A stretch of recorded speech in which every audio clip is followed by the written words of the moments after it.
Welcome to our Rolemaster Actual play session.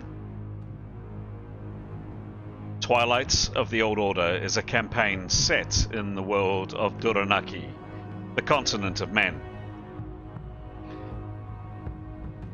In this gritty, cutthroat world, politics, religion, and commerce are all intertwined and reign supreme.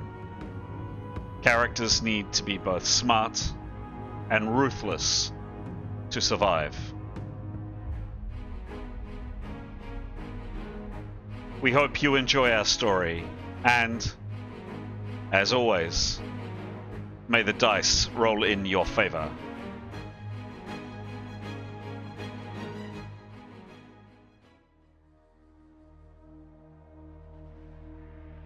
This is episode 159 of Twilight of the Old Order. The Twilight Party have once again picked up the trail of their foes, the Committee for the New Age, leading them deep into an ancient underground complex.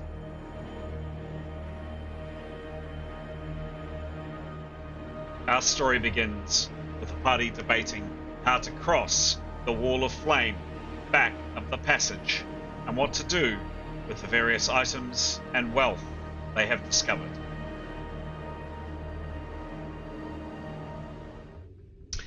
Hello, I'm Chris, otherwise known as GM Chance, and in addition to ho ho ho ho for our last game of the year for 2024, welcome to our story. The story that we're telling tonight is Twilight of the Old Order, a tabletop role-playing game using the fantastic 1980s vintage system called Rolemaster. Here are the players that are in play this evening. The characters. I always do that. The characters that are in play this evening. In a second or so, we are going to go to a pre-recording of when we got together in person earlier this year, where one of the players of the characters, one of the characters up on screen, interviews their fellow, or quizzes is a better word, their fellow players to see how well they know the character that they're talking about. Before we do, just my regular, very sincere, warm thanks to all the people that follow us, that show us some online love, and just generally support our channel. The channel is growing, and just your enthusiasm and the comments that you make and all the rest of it is both really helpful, but also just we love it. We love interacting with people that are interested in the story, interested with the characters, etc. So please keep questions coming, keep the enthusiasm up. What we'd say to anybody that's either stumbled across this game for the first time, or maybe you've watched 2 or 3 of these and you're enjoying it, really would like a like down below, or even better, a subscribe. It really does help the channel grow and help people like you find this kind of content. All right, no more further ado. We are going to head to a pre-recording, as mentioned before. I don't know exactly who it's going to be, because I'm still going through the edit of the footage from our weekend a month or so back. Let's see who it is right now. And welcome to day 2 questions. Turning to Severin. First question for today. What does Severin most admire in the party? Who, sorry.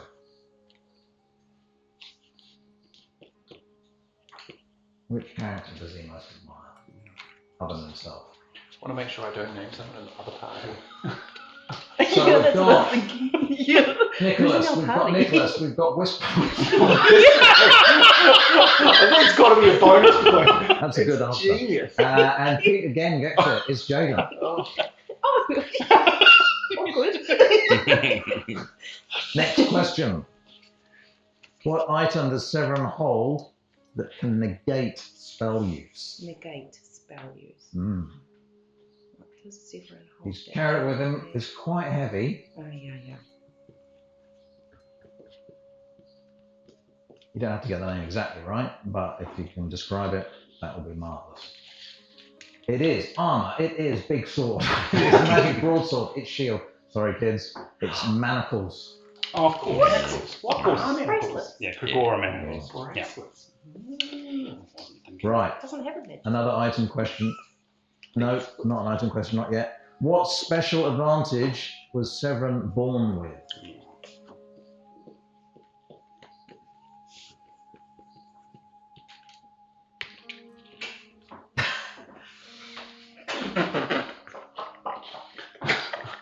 Excellent controller. I think that's probably choice for a bonus point right there, isn't it? Money, ADHD, and lucky. Lucky, yeah. As well as charm, good looks, and fashion.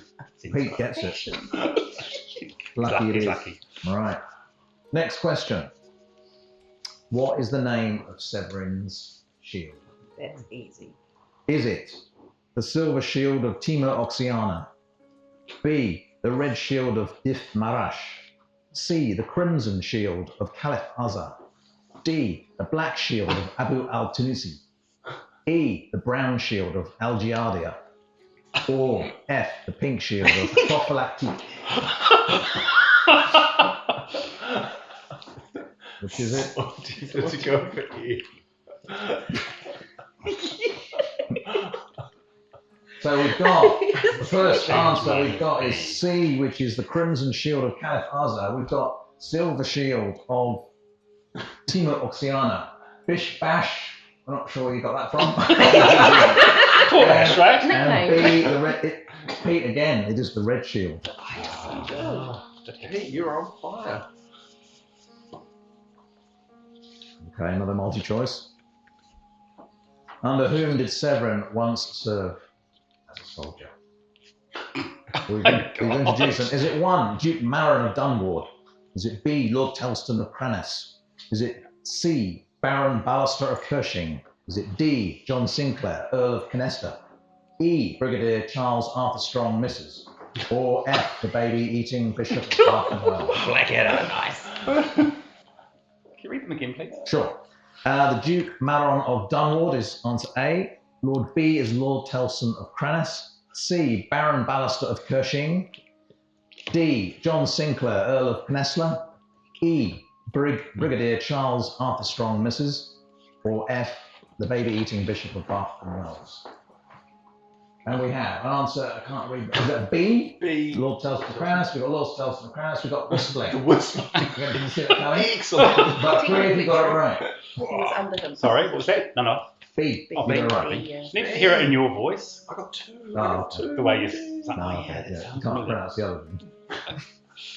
And here endeth the questions for Severin on day 2. There we go. Hope you enjoyed that, and hopefully you learnt a little bit too. As mentioned before, we got together earlier in the year, and one of the bits that we ended up laughing the most about was those quizzes. We had a lot of fun doing them and recording them, so hope you enjoyed it.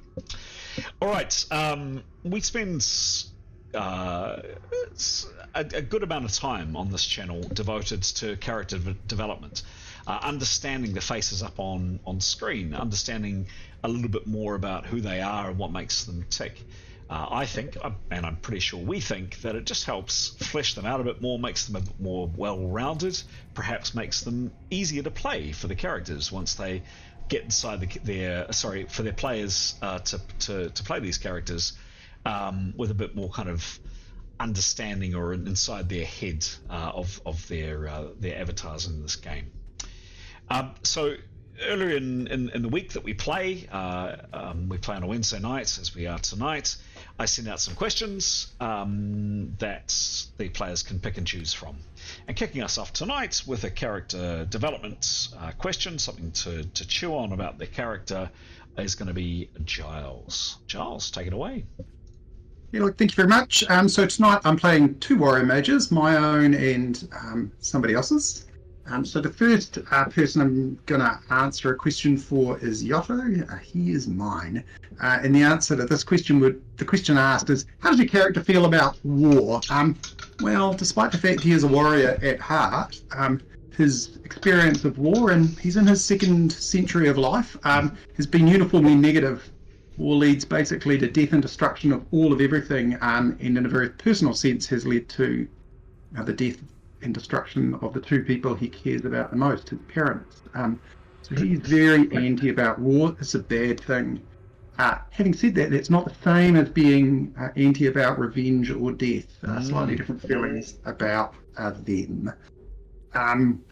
And I'm also playing the other warrior mage in our party tonight, Askell, who I'm going to take a little punt at trying to answer a question for.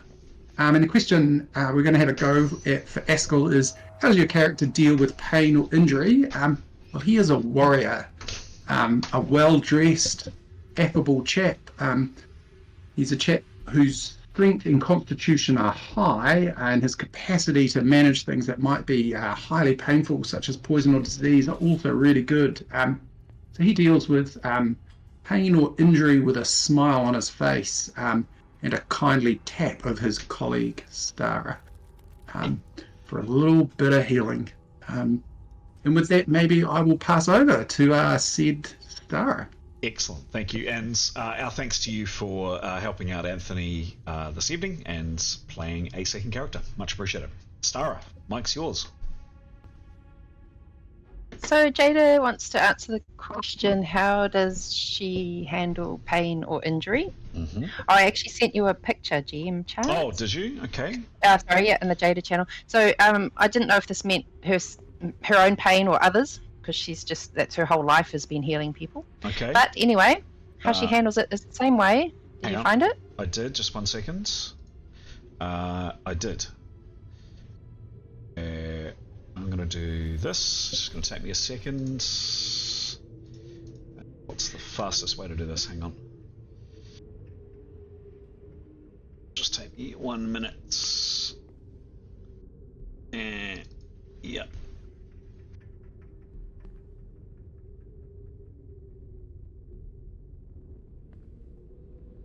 Okay, and just coming.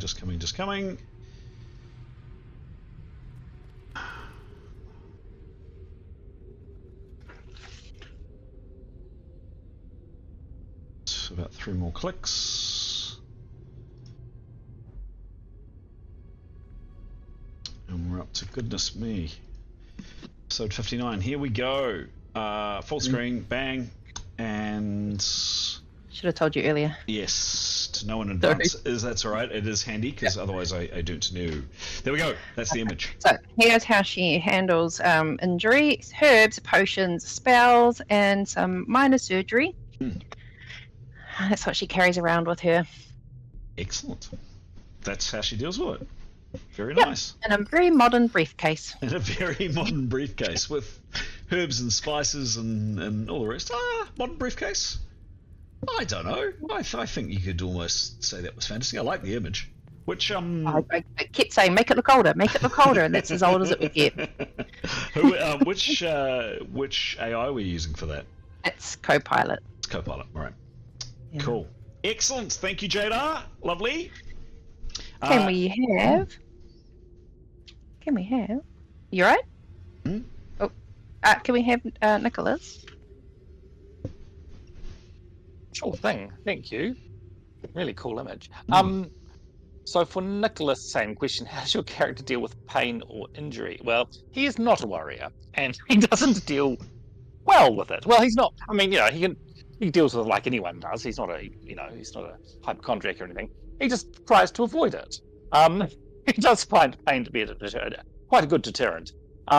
So he's happy for others to bleed, and bleeding is just a bit messy anyway. Actually, a bit icky. Yeah, I suppose really he's just not interested in it. Yeah, fair enough. Yeah. Fair enough. Can we please hear from Graham? Certainly. Graham. Right. Severin, what is the most majestic beast your character has seen? Well, he saw once, lying prone, so that the thing couldn't see him, a drake, a huge beast. Time ago now, walked past and he had never seen anything like that. And it was indeed a huge, magnificent thing. And he knows it has a magical ability, and he knows it's quite intelligent and absolutely lethal. That's why he was lying down looking at it. Nevertheless, he did see it. He did. Tanya, how's your character deal with pain or injury? Well, as mentioned, it's quite easy. She says, "Shader." That's how it happens. Excellent. Thank you very much indeed. Well met, one and all.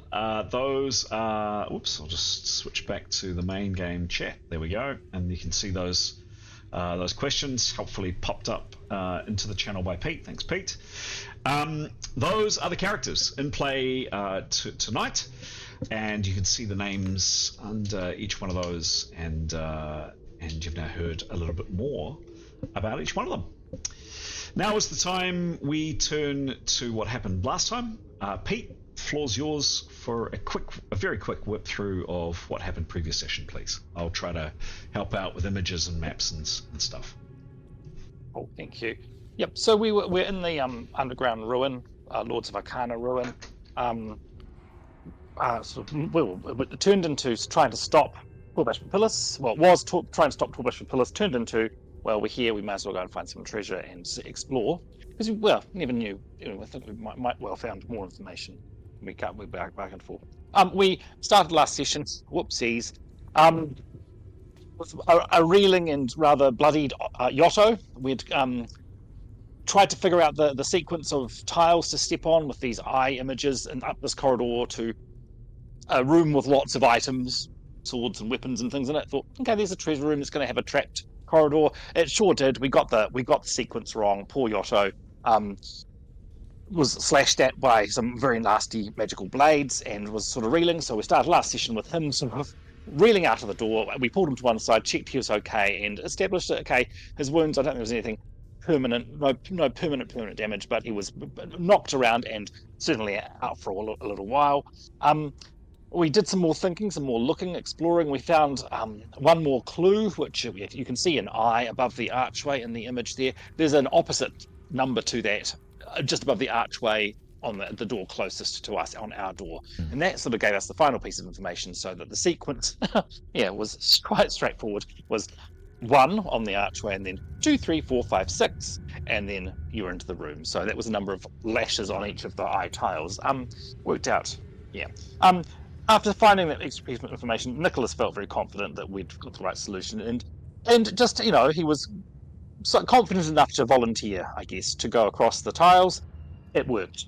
That confidence was well placed. He made it across without a scratch into this quite small but very sort of treasure-laden room essentially. Lots and lots of items.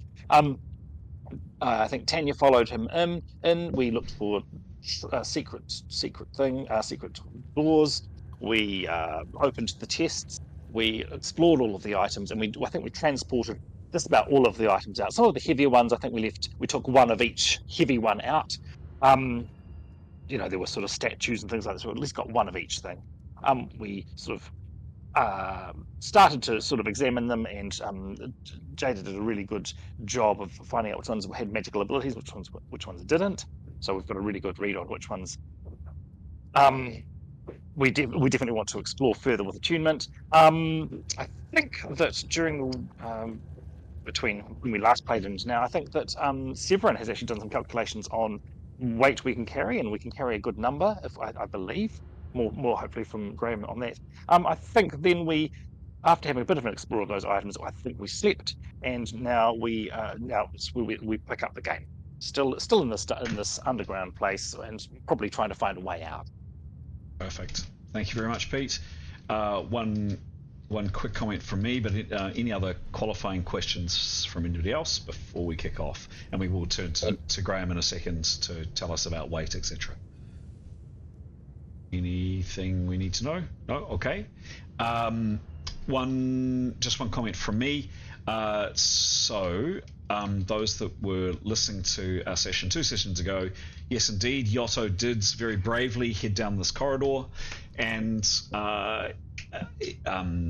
Pete absolutely accurately described what happened. In other words, Yotto reeled out, bloodied and unconscious after being badly injured by some hideous mechanical magical trap that was inside.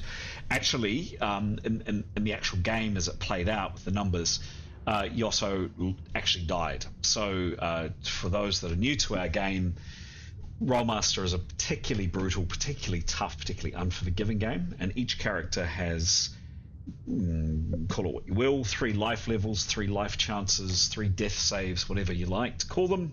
That was Yotto's first.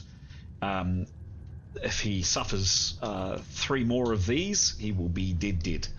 Like as in, unless character can be revived, that character is no more. So Pete described it accurately in terms of the game, in terms of the story, but mechanically Yotto was very unfortunately slain.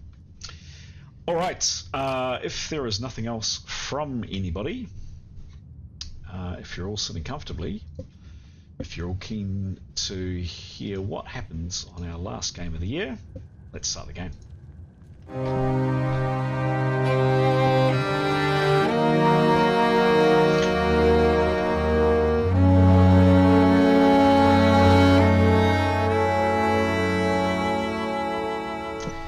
So that is where we're going to kick it off.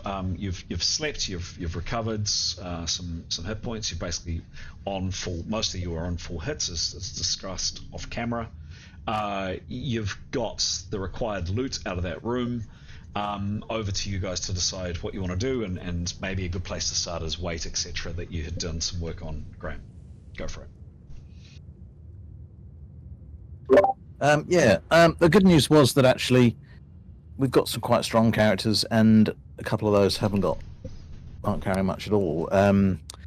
So we could, as mentioned, take with us the golden masks, all 8 of those, 4 of those rather, each for £2. We could take with us the silver daggers, set of 12. We could take with us the ebony statuettes with the panthers with eyes with sapphires.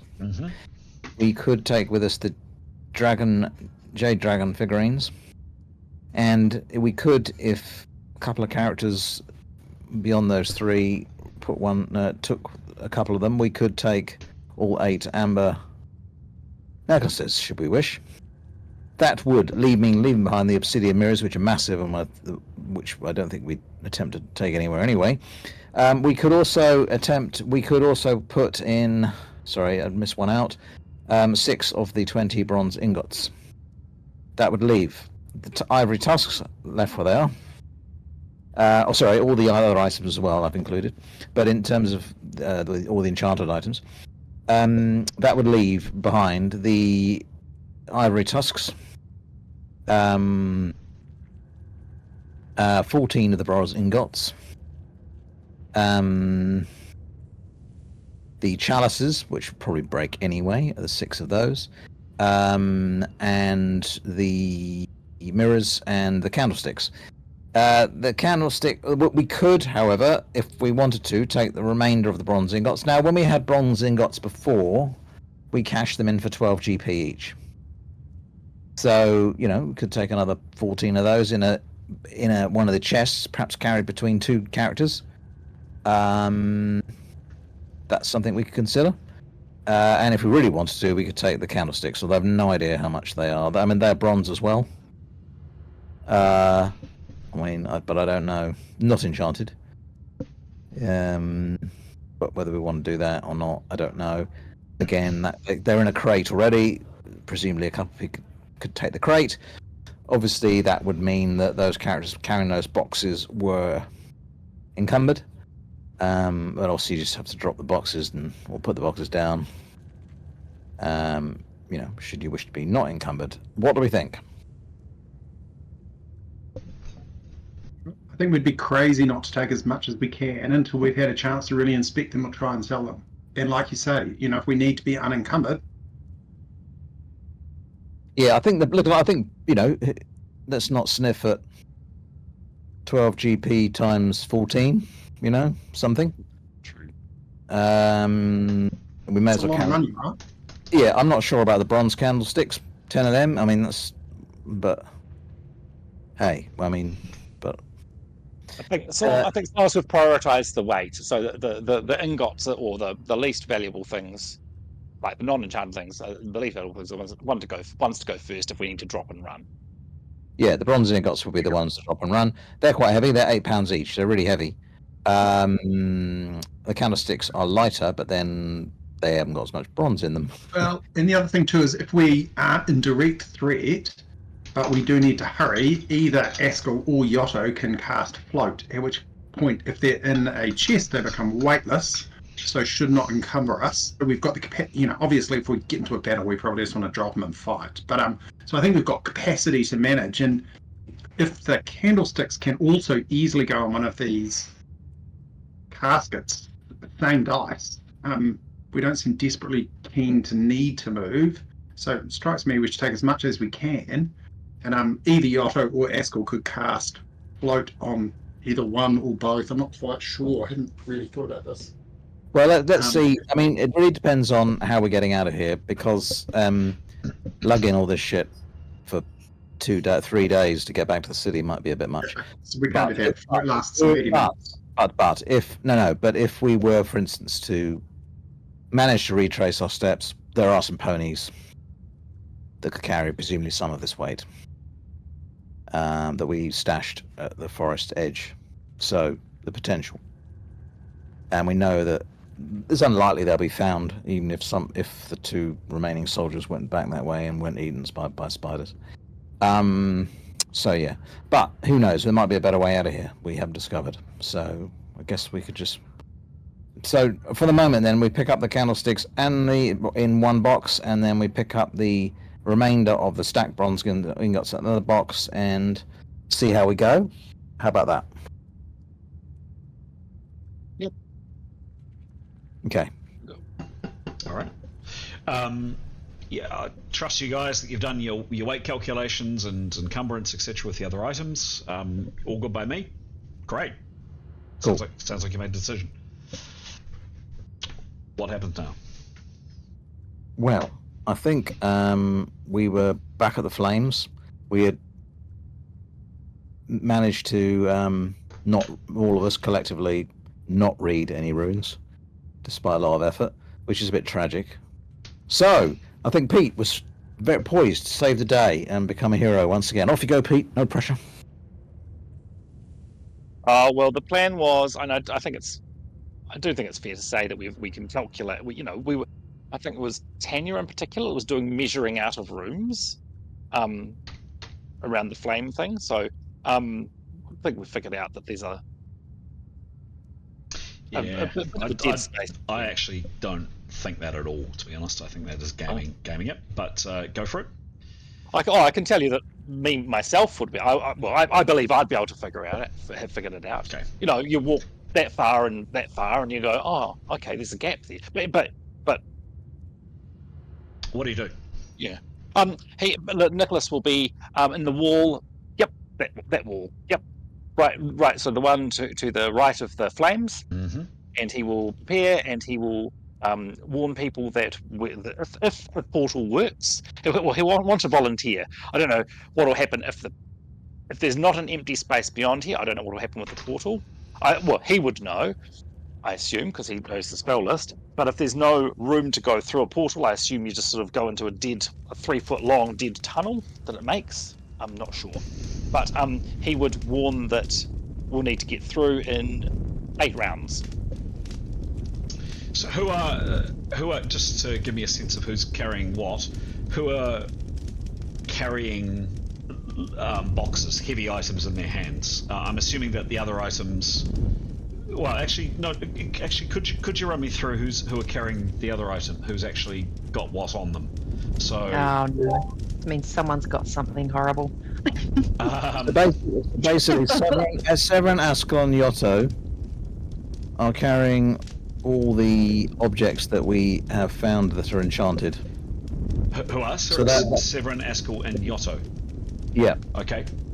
So I've added all the weights of those up. So that's the silver ring, the spectacles, the small stone grape, the 16 gems, the totem leather cord, the gauntlet, the vial of black swirling liquid, the 5... Oh, somebody's got to carry the staff in their hand. So maybe JD, you could maybe carry the staff and then put one of them down when you need the other one. The dagger, the leather coat, the mirror, the pair of slippers, the eye-shaped amulet framed with delicate strands of platinum, the unstrung longbow.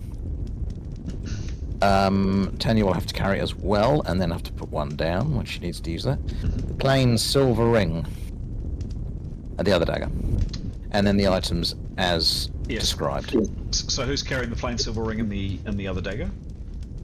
Oh, you said those three characters. Those three characters you mentioned. Those three, yeah. Cool. Yeah. Okay, great, fantastic. Okay, thank you. That's helpful. Cool, Nicholas, go for it. He would want to get someone to go through first. Basically, someone to test to see if we've gone through. Is there a volunteer? Gone through where? So when he makes the portal, the description of the spell is opens a portal 3 foot deep, 3 foot wide, and 6 foot tall. So that 3 foot deep might go 3 foot into solid stone, or it might simply if the portal doesn't find another side, it might simply not work. I don't know how, but I assume Nicholas would know, but we don't know what the wall's like. So he would want someone to go through first. Try to go through the portal first. They might be going 3 foot into solid stone, and then they can come straight back out, or they might be going through the wall into another room. Question. I'm way too tall. Way too tall. With all the light in the room, though, presumably we'd be able to see if it goes anywhere. Possibly, I assume. Yeah, possibly. I assume so, actually. Yeah, good point. Sorry. Yeah. Cool. Nicholas will prepare, cast, and touch the wall and cast. Give me a roll. Fails on a 1 or a 2. Good luck. 100. Thank you. 60. Sorry, what was the roll? 64. And so if it's clear, the idea is we all go through as quick as possible. Cool. Spell goes off. Either the spell is cast successfully on the wall. There is nothing that you can see through into the stone. So it appears as though the 3 foot into the stone doesn't go any further than into stone. How long is Jada's staff? It's longer than 3 foot, right? So Jada's not here. Damn. About 5, 6 foot. So I guess Yotto might suggest to Jada that she could try putting her staff into the hole and tapping it to see if there's an end after 3 feet or not. That would seem to be sensible, right? I think we can see. No, Chris said we can't see. I can't see. Well, you can't see another room. It looks like it's just stone that the portal ends in. So on the other side of the 3 foot, so the 3 foot ends in stone. Correct. Let's give it a good bang, just to check. Sure. You happy to do that, Jada?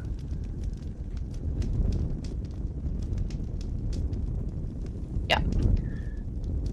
Okay, Jada, you reach through your five or so foot staff, tap. It feels like stone at the other end. It certainly feels solid.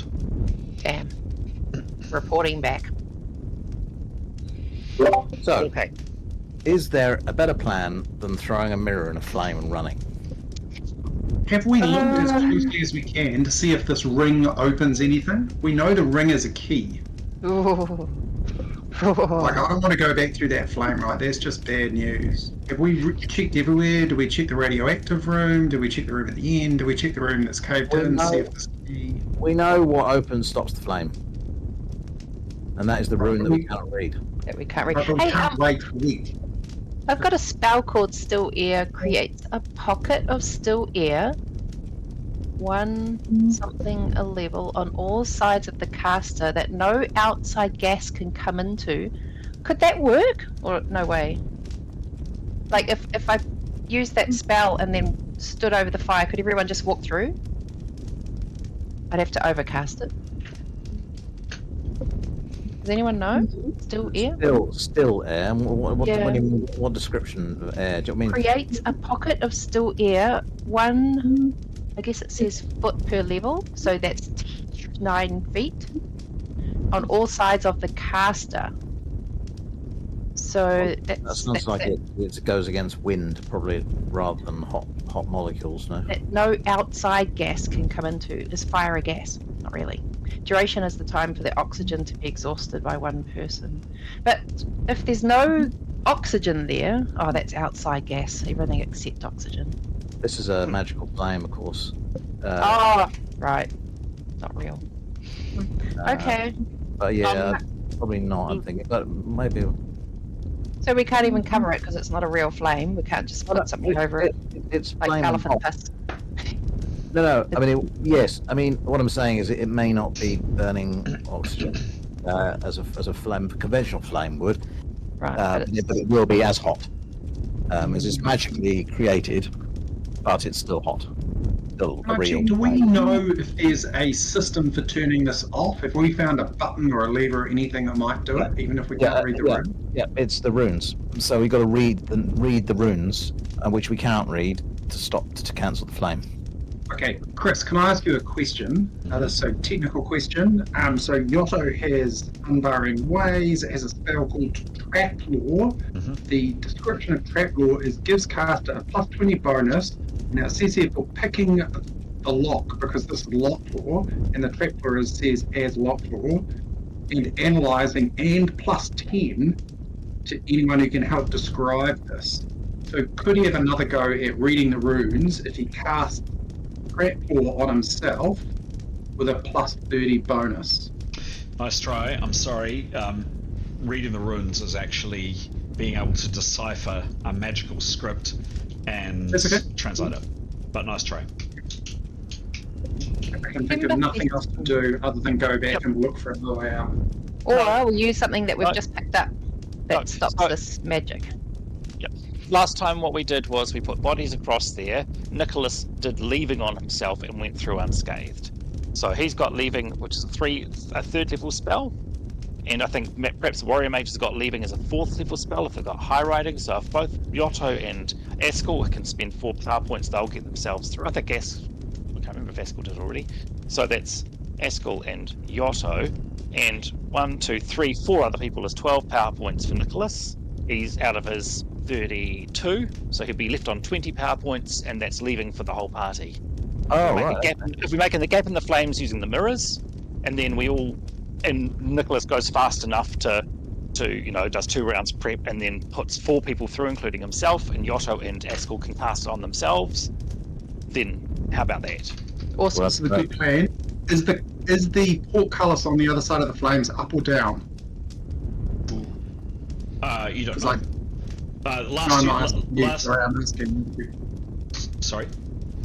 I was asking the party, Chris. Oh, right. Last we knew it was, because that's how we got through the flames. Yeah, I thought so. Good point. Can anyone remind me how that's operated? It operated when the flame guy stepped out of the flames. Great. And when he died, it went back up. Great. All right. So maybe if we come through and it doesn't see us, it should not drop, because it won't know we're there, and we've done this once and it has not known we're there. Well, I suggest whoever goes through first just runs to the other side. Yep. Cool. Is that a plan? That sounds a really good plan. Cool. Actually, and whilst we're there, Chris, Nicholas would like to right at that wall. Nicholas wants to cast presence. Sure. While you doing that, in terms of laying something down on the flames, we were thinking we were going to lay the mirrors down, weren't we? The obsidian mirrors. They'd pop wide. Sacrilege! But yeah, I think we would. Yeah. And so that was a successful presence spell.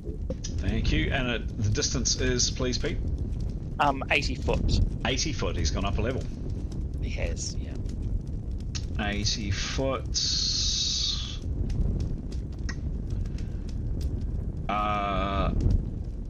Sure. Nicholas, you discover half a life within. Yeah, half a life additional to the 6 of you. Thank you. So Greg in the cupboard, I think, is gone. So we assume the half is Metal Mickey coming back. think we assume half is the lizards or one of the lizard men. Oh, yeah, that's right. Yeah. Good point. Yeah. Or who knows? I wouldn't hazard a guess. No, that's a good It's the point. same half as you got last time, didn't you? And it didn't eat us. Very Yeah, right. Cool. scary, but not like eat us scary. Like it. Or maybe Greg is still in his cupboard and he's a half-wit. No. That is a solid dad joke. My kids would be proud if I'd come up with that. What's happening? Let's do a bunch of casting and float through. Well, we'll do the mirrors first. Go get the mirrors. Okay. Go get the mirrors. So, you'll recall that to take out... Oh, that's a point. You were taking out heavy objects, which would be the bronze ingots, correct? So, if you recall, back here... That's true. So maybe we just do a little bit of backtracking, guys. To take the light stuff, the enchanted items, and one each of the heavy items, I didn't ask for any kind of maneuver check or maneuver roll. If you're taking out multiple heavy items, or even one heavy awkward item like a mirror, for example, even one mirror, they are bulky and they are difficult, and I would ask the character who is carrying particularly the mirrors, but also the ingots, to make a maneuver roll.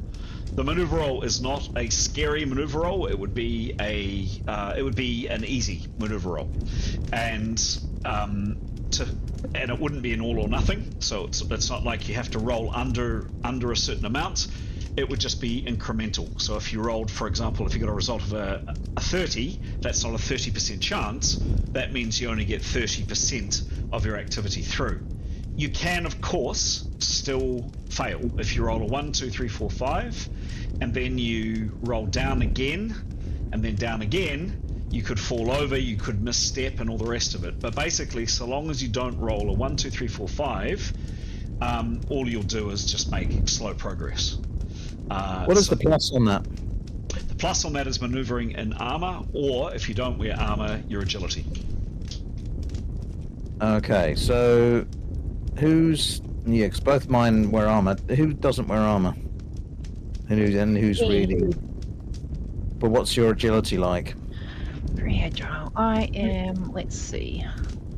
Yeah. Yotto's no armor, plus 13. Plus 18 agility. Haskell is rigid leather, plus 8. He's useless. Is he wearing it though? Oh, Or you could take it off. might already be off. No, he has put his He put it on. Good memory. rigid leather breastplate back on. Yeah. My vote is to not have the healer do the dangerous stuff. Yeah, that's... Yotto dies in the room once, Yotto dies in the room twice, Yotto. It's and presumably he'll get a massive bonus because he knows what's coming and he's resolved to do it. I know that's just obvious, right? We'll ignore PTSD right now. Haskell can't die when he's not here. So if you're wanting to see risk versus reward, you've got to... This is an easy, I said. You've got to roll worse than negative 100 down. So you'd have to roll a 1, 2, 3, 4, 5, and then follow up with a 95 or something, and then something very, very large on top of that. So if you roll a 10, for example, which is a very poor result, you don't fail, you just make only 10% distance. Right? Yotto will do it. Yotto's the sensible character to do it. And look, it's this, even though he's died in this room, it's the sort of thing he'd be up to doing. He carries no armor and he's relatively agile. Okay. So that is for taking the mirrors in particular are the main things because they're kind of large and awkward. There are four of them. If you double the weight of the mirror, that would double the risks. In other words, you would only do two. Okay, you'd do 4. Okay, so When we first he'll need to get the ingots. He'll need to get the ingots first, won't he? well, the ingots we could just literally put in a bag and just carry over in sequence, right? There's no point You know, Why can't we do that with the mirrors? Mirrors, they're bigger. I think you're right. So you could take your time and put a single ingot in a bag and take them out. I'm happy with that. The mirrors really are the one item that is bulky and awkward. So So also we'll do that 2 times to get 2 mirrors across to see what they'll do. That would be sensible, wouldn't it? Because we could put them either side of the flames and hold the flames apart. Okay. It seemed to be the obvious and sensible thing to do there. I think we're going to lie them on top of the flames. Is what we do with the bodies. Do we want 2 or just 1 then? I think 4. Can I ask a question of the GM? When we lay the bodies down, obviously they did something. yes. Based on our observations of what they did and the relative dimensions of the mirrors that we've got, obviously they're made of sterner stuff and flattened. Yep. What sort of? I mean, look, we won't know exactly, but what do we estimate? Absolutely, the bodies made a big difference. You took a critical going through there, and you did take heat damage, but it would have been a lot worse without them. You would imagine the mirrors will do something similar. And how many do you think we'll need if we're going in single file?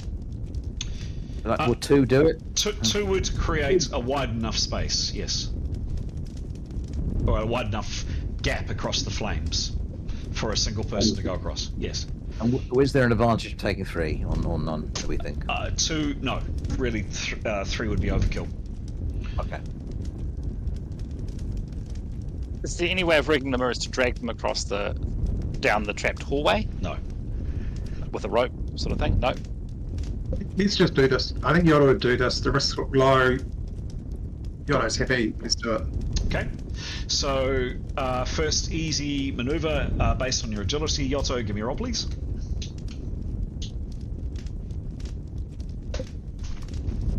$29. 29. Where's my? Hang on. Where's my?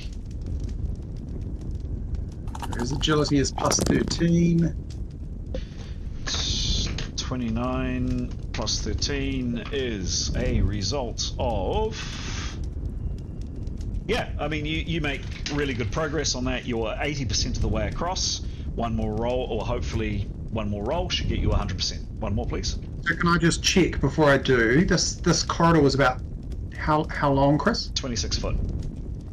So 80% it leaves him with 5, not 4 feet. Okay, fine. Yeah, 78 plus 13. 78 plus 13, that should be absolutely fine. 91.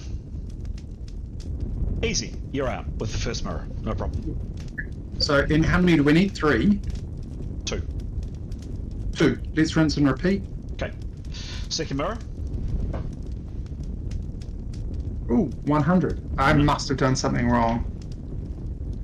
No. No, I haven't done something wrong. Damn Roll, it, it's roll. 100. Whoa! I wanted to keep it. Hang on. You can't walk it down there. Yeah, no, it's correct. Yeah. That's correct. I assume an Arab Spring down there. Roll again, please. Of course, Chris, just so we're clear, Yep. he has this ring that is a mirror, that is an entry too. I mean, you know, with these huge rolls, maybe he finds something inadvertently awesome. Roll again. Just saying, because he rolled a 90. 90. You know, the ring of power might be, you know, going off on Frodo's finger. Goodness me. So that is a result of 140. You spring down that corridor, Yoto, carrying the mirror basically on one finger. Your agility, your depth, your grace both impresses and stuns your party members. They are impressed. You do a really good job, and so much so you do it really fast as well. You have another, if we were in rounds, you would have another nearly half a round left to act. We're not in rounds, but you do that extremely convincingly, and you now have the 2 mirrors out. Well done. He shakes his head sorrowfully. He can't do it when things that might kill him might come at him. Bravo. Well, that's brilliant.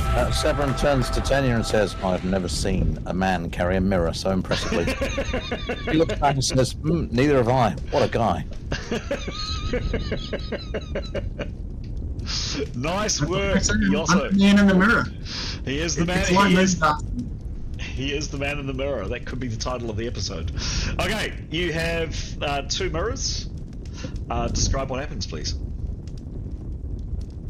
I think we probably want to prepare the spells right first and then slide the mirrors on. In. So we'll put them down on the ground in front of the flame without touching the flame. And then Severin is happy to slide one on when given the nod. And then if someone slides the other one on, and then we'll wait to be transported. Okay, done. Yeah. Preparation is done. We're not going to go into rounds. Who's going first, please? Who wants to go first? Who wants to be the trial person? Well, it's either going to be Askell, Yotto, or Nicholas, isn't it? No, Nicholas will go last. In which case, maybe Severin, we should fly our most armoured and strongest person across first. Right.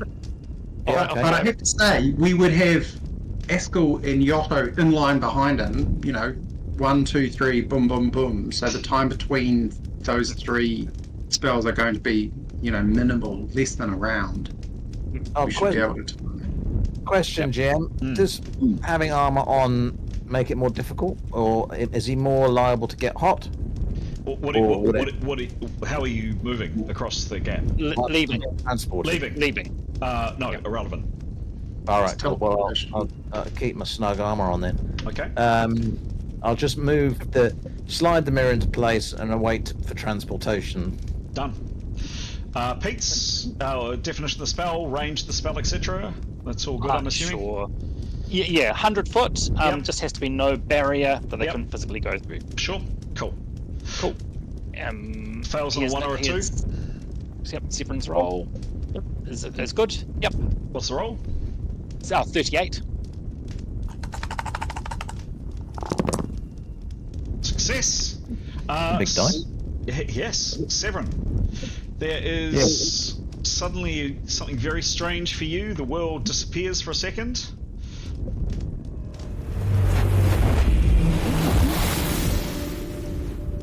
And you... Where is he? Severin. Are on the other side of the flames. Cool. Can he move to the other side of the portcullis? Yeah. The portcullis is still open, by the way. Good. Well, I'll just hang out there. Okay. Cool. You are uninjured. You're. Sorry. He'll call out, but thanks. Yep. Nick. The one thing, had we been in rounds, I would have asked for is an orientation roll to kind of collect your thoughts. We're not going to play that. You're fine. You're on the other side. Who's next? I guess Yotto's next. Cool. Give me a roll, please. Fails on a 1 or a 2. 41. 41. Exactly the same for you.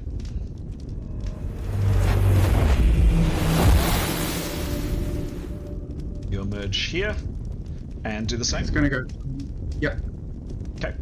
And then Askell. Again.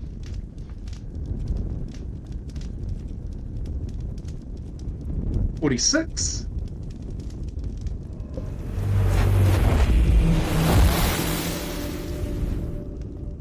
So I think Askell would probably wait there just to make sure everyone else gets through so they can all go through together just in case. Okay. Next.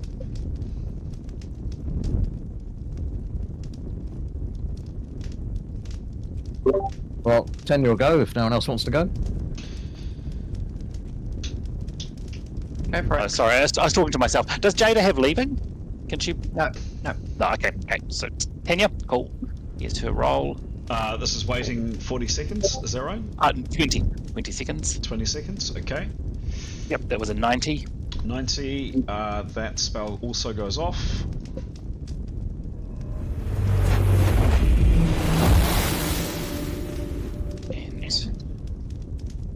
Jada's. Yep, 39.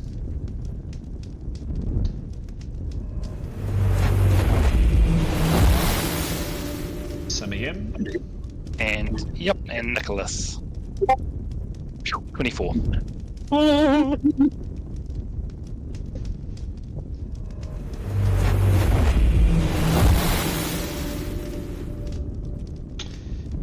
And then I guess they'll all go and join Yeah. Yota. Pascal, you are noticing that the flame is behaving a little bit oddly. Get back the other side of the pork. Run through the portcullis. Run. Twisting and kind of turning and morphing a bit. Run. Yeah, they're all out of dodge. Potate. Okay.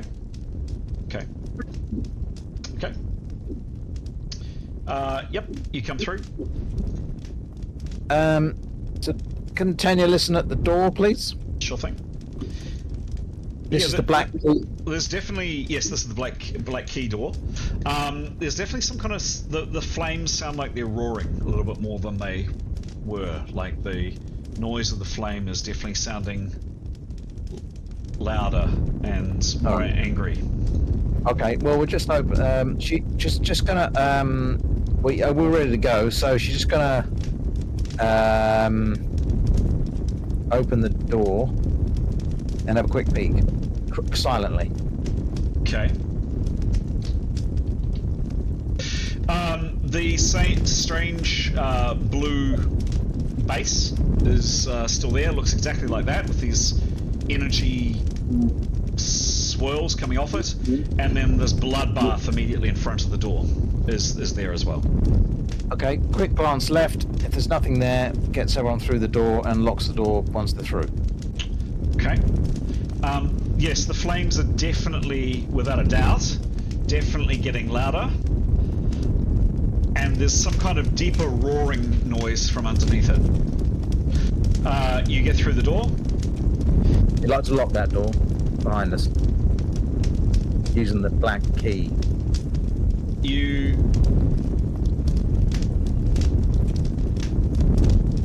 close the door. Flameproof. And you also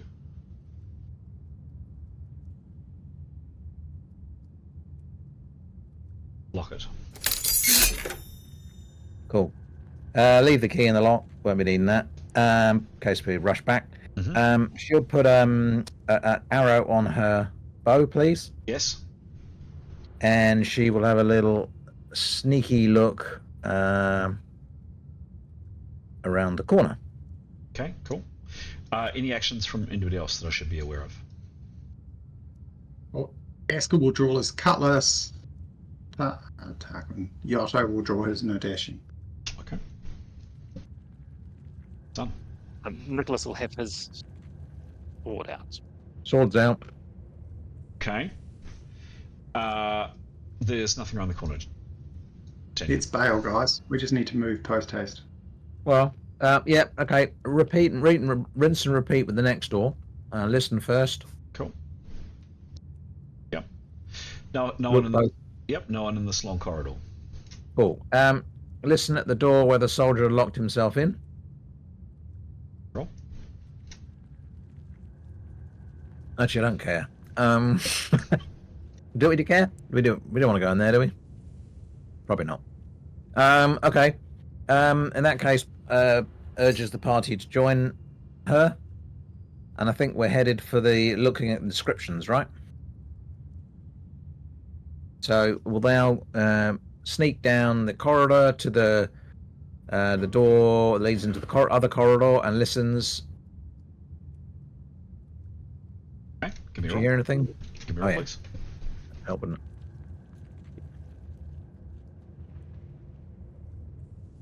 She rolled a 37. Her perception is A5. It's quiet. It doesn't hear anything. Nicholas would like to. Nicholas will whisper. He'll do a presence there, please. Okay. Yeah, that's a 40. A sec. Yeah, just a second. Yep. The spell goes off. Yep. Just want to see the range.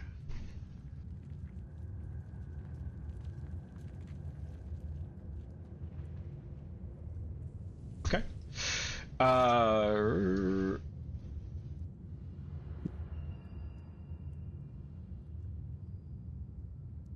in a minute, go. Yep. Nicholas, you discover there, in addition to the 6 of you, there are 2.5 other presences. He will communicate that.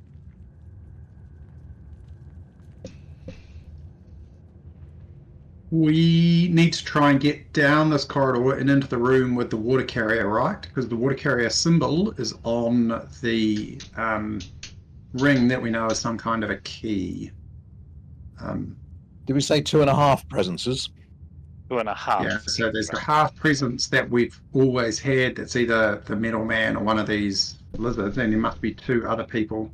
Well, we know there's 2 soldiers around here somewhere, but I wonder why they are lingering. I've had time to bugger off by now. I don't know, maybe the magic man in the sky is a meanie. Maybe the roof is caved in and they can't get out. I mean, it almost doesn't matter, right? We've committed to a path of action. We need to take it, and so we need to send the tanks in first. So probably Jenny will open the door, push it open, and stand. It opens inwards, right? Outwards, rather. Yeah. She'll push it open and step away from the entrance so there's nobody. You know, there's an arrow is fired, it won't go straight into someone. Mm-hmm. And if nothing happens, hello? Don't we want a couple of people who have got bows to have arrows on the string, and then we want a couple of people who are good at slashing with swords to have their swords out, and we just want to bugger off down here as quick as we can and go check out the... Yeah, that's what we're doing. You got a really good bow skill. We want her to have an arrow on the string, right? She's got one on the string already. Is there anyone that she has a quick peek, head out, head back? Give me a perception roll, please.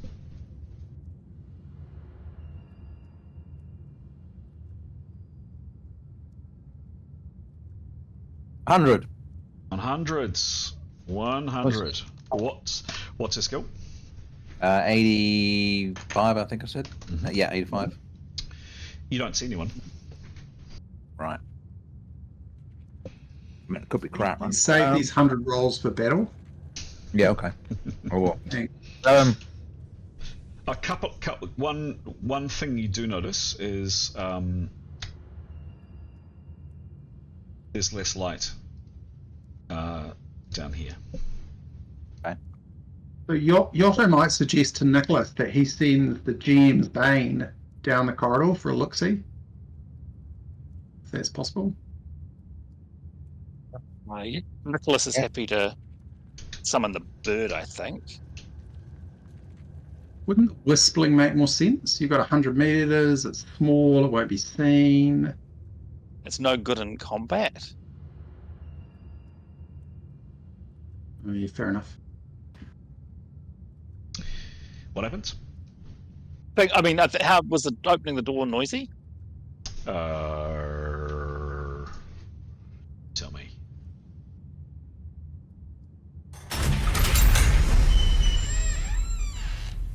Yeah, I think element of surprise isn't priority here. Yeah, Nicholas will summon the bird. Please.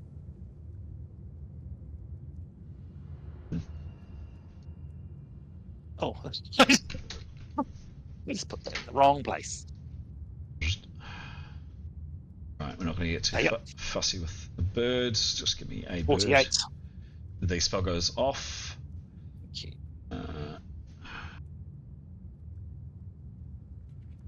Didn't stand up very well, but we might just go for that. Cool.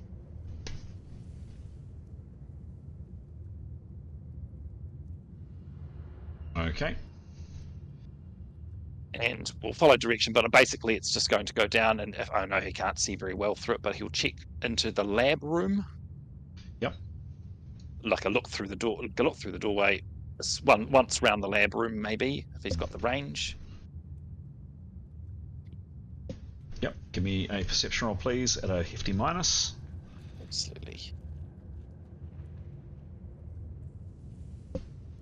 77. be good, could be very bad. Okay, what's his perception? 45. I mean, the first thing that you notice, as I said before, the lamps, and actually realistically one of these ones would have gone as well. It's definitely getting darker as the lamps are going out, and that one would have gone too. I'm getting a message here. It's very dim inside here, but from what's through the bird's eyes, it can't see anything. Well, was the door through to the study room open or closed, please? It's closed? You guys didn't say. Give me a roll. 50% and below, it's open. 50%, 51 and above, it's closed. That's a 37. It's open. So open. Cool. Okay, Nicholas will communicate that, and then he'll move the bird to further down to wait by the door. I believe we did close that door. Metal Mickey door. Yeah, I think he'll wait. Have a wait there. Okay, done.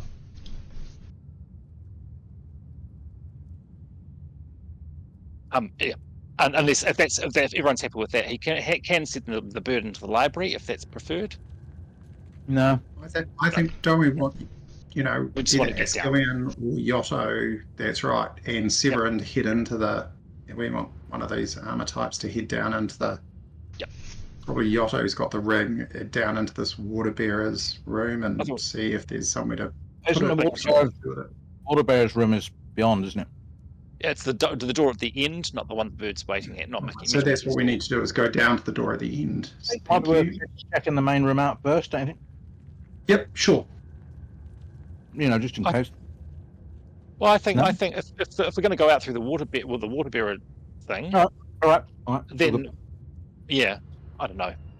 And so if we're going to do that, Chris, and in our party, who's got the greatest perception? So now we know we have this ring. We know this ring is a key. We know the water bearer symbol and the ring are on the frescoes. Whoever has the greatest perception, Chris only wants us to do it once. On the frescoes? Yeah. Can we reperceive to see if we can? Okay, not there. Fine. Let's just go down to that room then. They're not on any of the frescoes. Well, I don't know. Easy. If they're not, that's fine. Let's just go down to that room and see what the ring does. Did Nicholas see any water carriers on the frescoes, Nicholas? I don't recall any. No. I'll double check the descriptions. I'm going to have another look. Yep. No. Okay. Yeah, we'll look as we go past, but let's go down to the water bearer's room and see what we can find out. All right. Okay, I'm taking that as an action. You bypass the door. 30 goes in there. You come into this room. You open up this room here. Yep. Same Sure. strategy as before. Yep. Okay. Graham, you didn't want to go into the big room en route and do a quick recce just to see if anything buzzed? No, it's all right. It's all right. Don't think it'll change us one way or the other. Okay. This room here is empty. Okay. We'll shut the door behind us quietly as we can. Okay. Oh, first you had to open it. You now close it.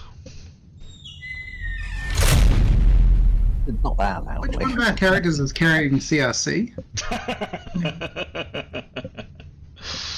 Probably the Lords of Arcana. They didn't all of their doors. They can keep the magical beasts alive, but they can't look after their hinges? No, I know. Shocking. Okay. Go to the next door. Rinse and repeat. Cool. Oh, is that smashed open already? Isn't that one or something? It's pushed open, and it is open. You can see inside. The rubble has been through that absolutely heroic push from both Severin and Askell. I mean, it really was. I don't know if you guys remember, but it was a hell of a roll. You've shoved away a lot of the rubble.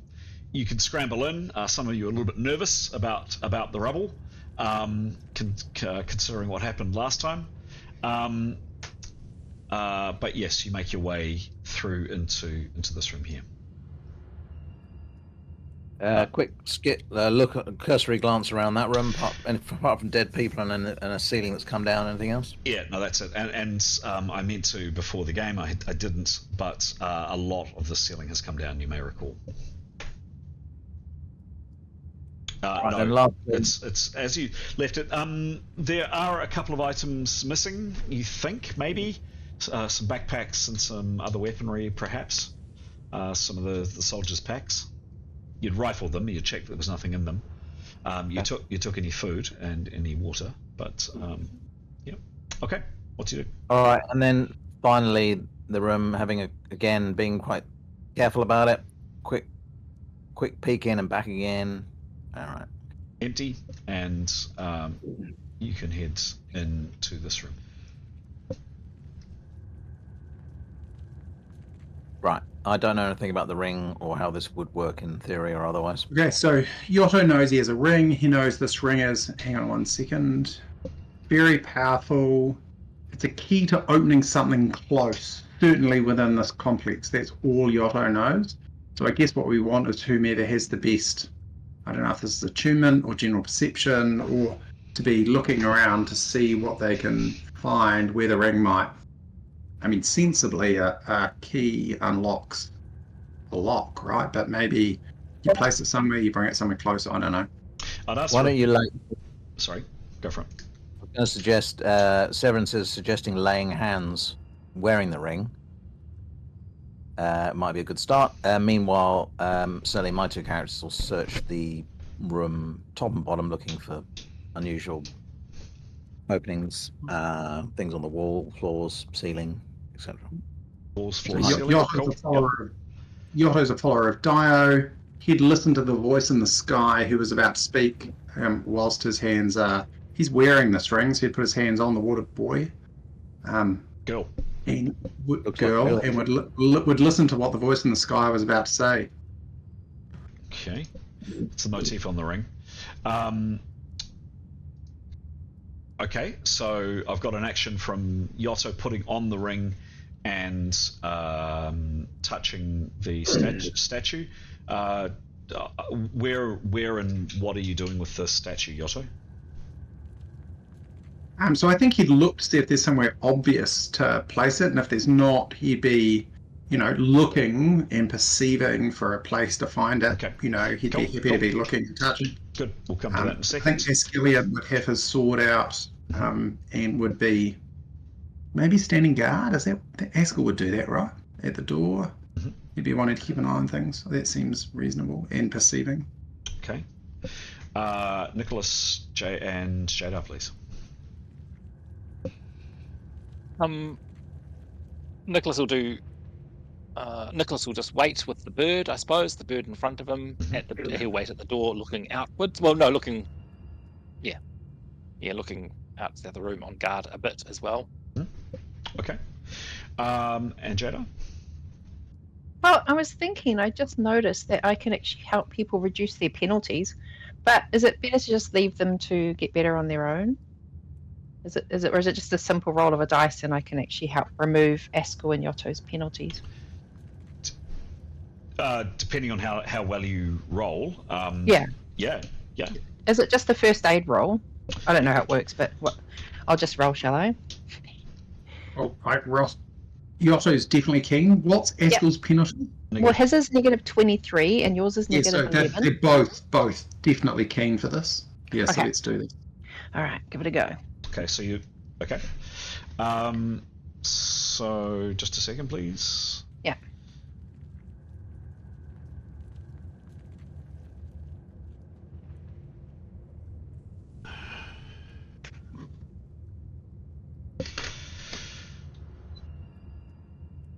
So with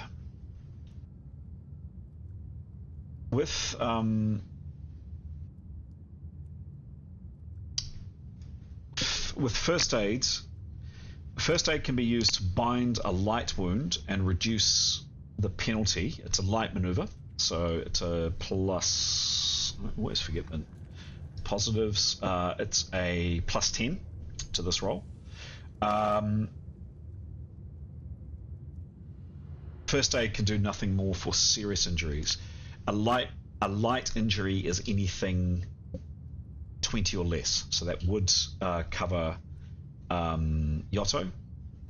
Askell, I think, has got... Actually, I think Yotto and Askell have got several different injuries. From memory, Yotto had 2 injuries. One was from a -5 from the incident with the trap, and there was a -7 from a previous thing, so it'd have to be 2 rolls. And I think Askell had 3, so they would all be first aids. They could all be first aid maneuvers, or if you wanted to use a second aid skill, second aid can be... Hang on. Second aid can be used to create a brace or reduce penalties for light or medium maneuvers. This is also a light maneuver. So you're probably better off using your first aid skill, but it would be 2 rolls for Yotto, and I think 3 rolls for Askell. Okay, can I do Can I that? just check from a mechanics perspective, Chris? So one of Yotto's injuries was from I don't know about Askell. Sorry, it was quite some time ago. Yeah, it's been reducing. I've been keeping track of that. Yep. Okay, just checking that. Cool. Yep. Who are you doing first, Jado? You can always make it worse, of course, if with a dud roll. Yeah. What are the chances, though? No, So- don't listen to him. You're awesome. You did 88 hits with 1 foul slash of your Yeah. stuff. Ignorance is bliss. So here we go. This is For who? I'll do Askell first. What was it? 3 for him. Yes. Here we go. First one coming in. Do I have to first aid? Do I have? Oh, I'm just doing the first aid. I don't have to say what it is, do I? No. And Chris, presumably go for the biggest hit and work our way down, Sure. like last time. Sure. Was it the 9? A 9? Is this a must roll? Yeah, it is a must roll because you don't actually know. The same with diagnostics. You don't actually know whether or not you're doing any good or not because you can actually do some horrible things. So it is must. What's her skill, please? Her skill is plus 98. Oh, She's very good. yeah.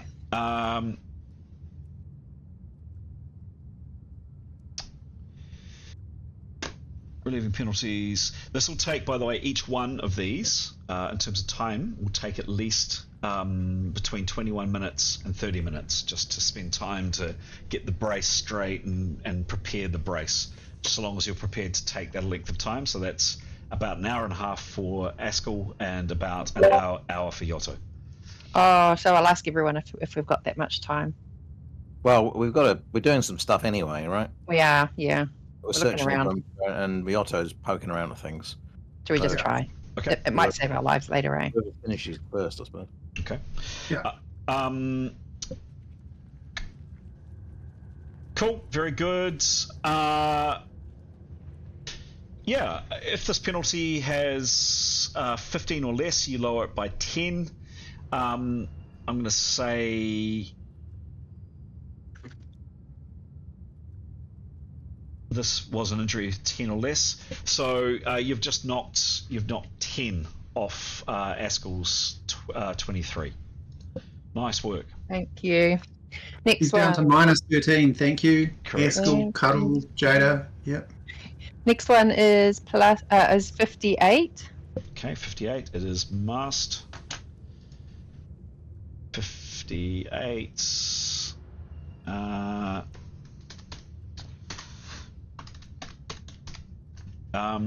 Again, that's the same result, which is hang on. Yeah, so that's 5 off for Askell, because the injury was only 5. So he's down to minus 8, Chris, is that right? no, he's down. Sorry. Yes, you're right. Minus 8. Correct. Okay, one more. Yep. Just Oh no, that shouldn't be the case, Chris, because you should have done the next biggest. So the maximum minus actually. they're both the same. It's all good. It's all good. Okay. Yep. and then 38. 38. One thing to note, like super strenuous activity, fighting, running, etc., within a short period of time after this will negate this, right? Because, the bandages that you put around someone will come off again. Oh no. Well, yeah, but, so long as you're being careful with what you're doing, and so long as you're not fighting for your lives, you're good. What was the roll, please? 38. 38.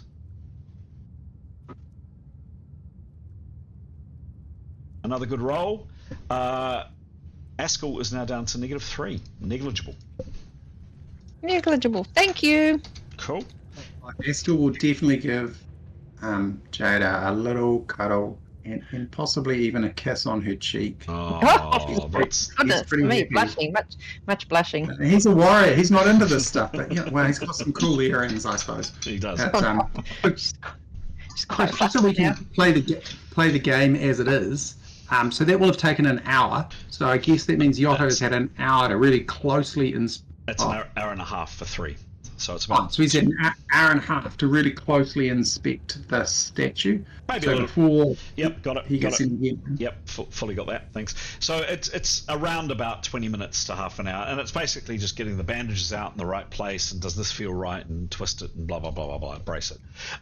Okay, Yotto. So Yotto, you were doing that before you get healed, is that right?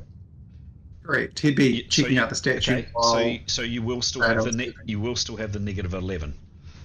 I really don't want it, but that's the actual way it will happen. While Askell's being healed, he'll be checking out the statue. Done. We'll come to that roll in a second.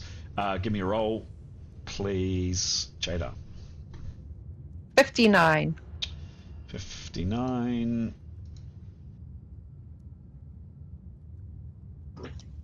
Ooh, that's interesting. Plus 90, plus 10. Interesting. Uh-oh. No, you still... You have an amazingly high skill, very fortunately. If the wound has a penalty of -15 or less, it does. You lower it by 10. Injuries with a penalty of -2. Yeah, so that's 5 automatically gone off your -11, Yotto. So you're down to It should be 6, shouldn't it, Chris? Because he's got 1 of 5 and 1 of 6. So most serious first, so down 5. Oh, yep, down to 5. Yep, sure. Cool, down to 5. Yep. And then the last one. Last one. Here we go. 69. 69 dudes.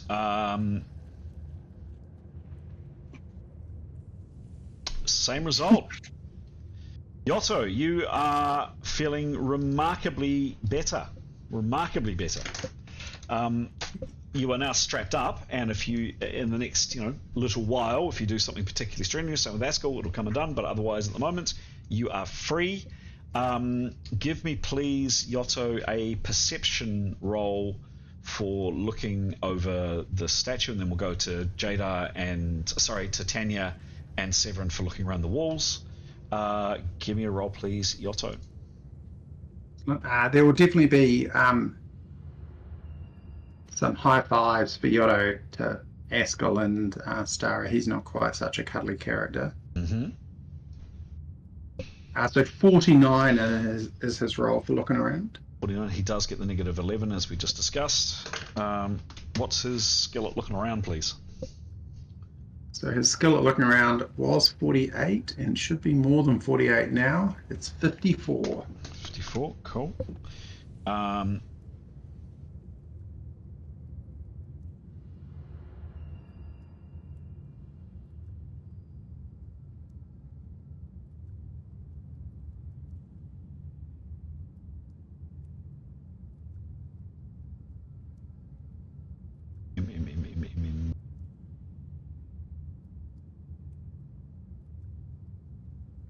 Yeah, okay.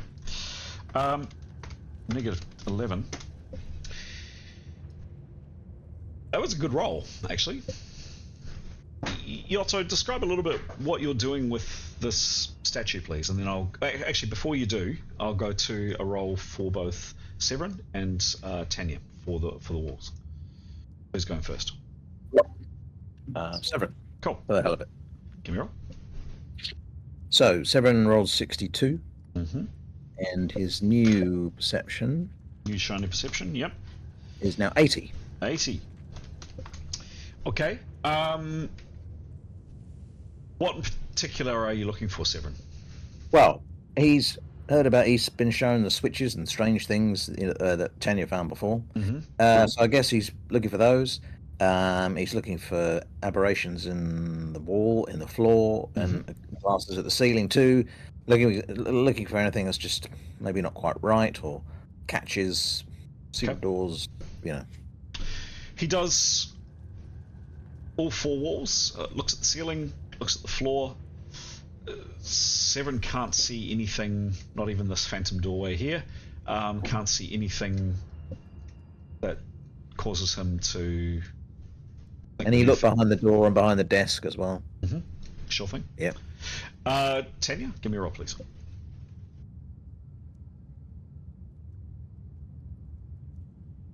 She rolled 71, and she's got 85 perception. Anything additional to what Severin's looking at? Not really. Similar kind of thing. All four walls, floor, ceiling, and then when they've done that, they'll turn their attention to the statue. And behind the door too. Okay.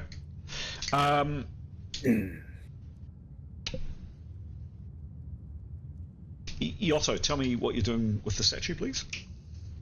So, ring on his finger, he's essentially going to be looking and feeling over all of the statue he can reach. He's a tall man. He'll be looking for spaces where the ring might go and looking for mirror images, right? So is there an image where the image on the ring marries up with the image on the statue? So what I'm thinking here is, if you stand in a line and the image on the ring matches the image on the statue, does it project to a place on a wall? Cool. And as well as looking for, keyholes essentially. So he's looking for a place where this thing that seems to be powerful and seems to be a lock that he knows of might unlock something. So he kind of knows what he's interested in. And so he'd be happy to run the ring over much of the statue. Okay. Knowing Yotto probably avoiding the obvious places. Okay. Yeah, so that's what he's up to. Okay. So he checks the front, nothing in particular, and obviously you've got pretty good lights coming in from Nicholas. You check the back, and initially nothing. You look over this ball, and where is Yotto?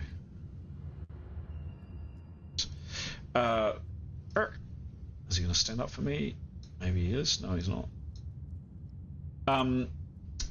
You're looking around, and just as you kind of, and this is while Askell is being mended, so this is even with your feeling a bit groggy and in pain.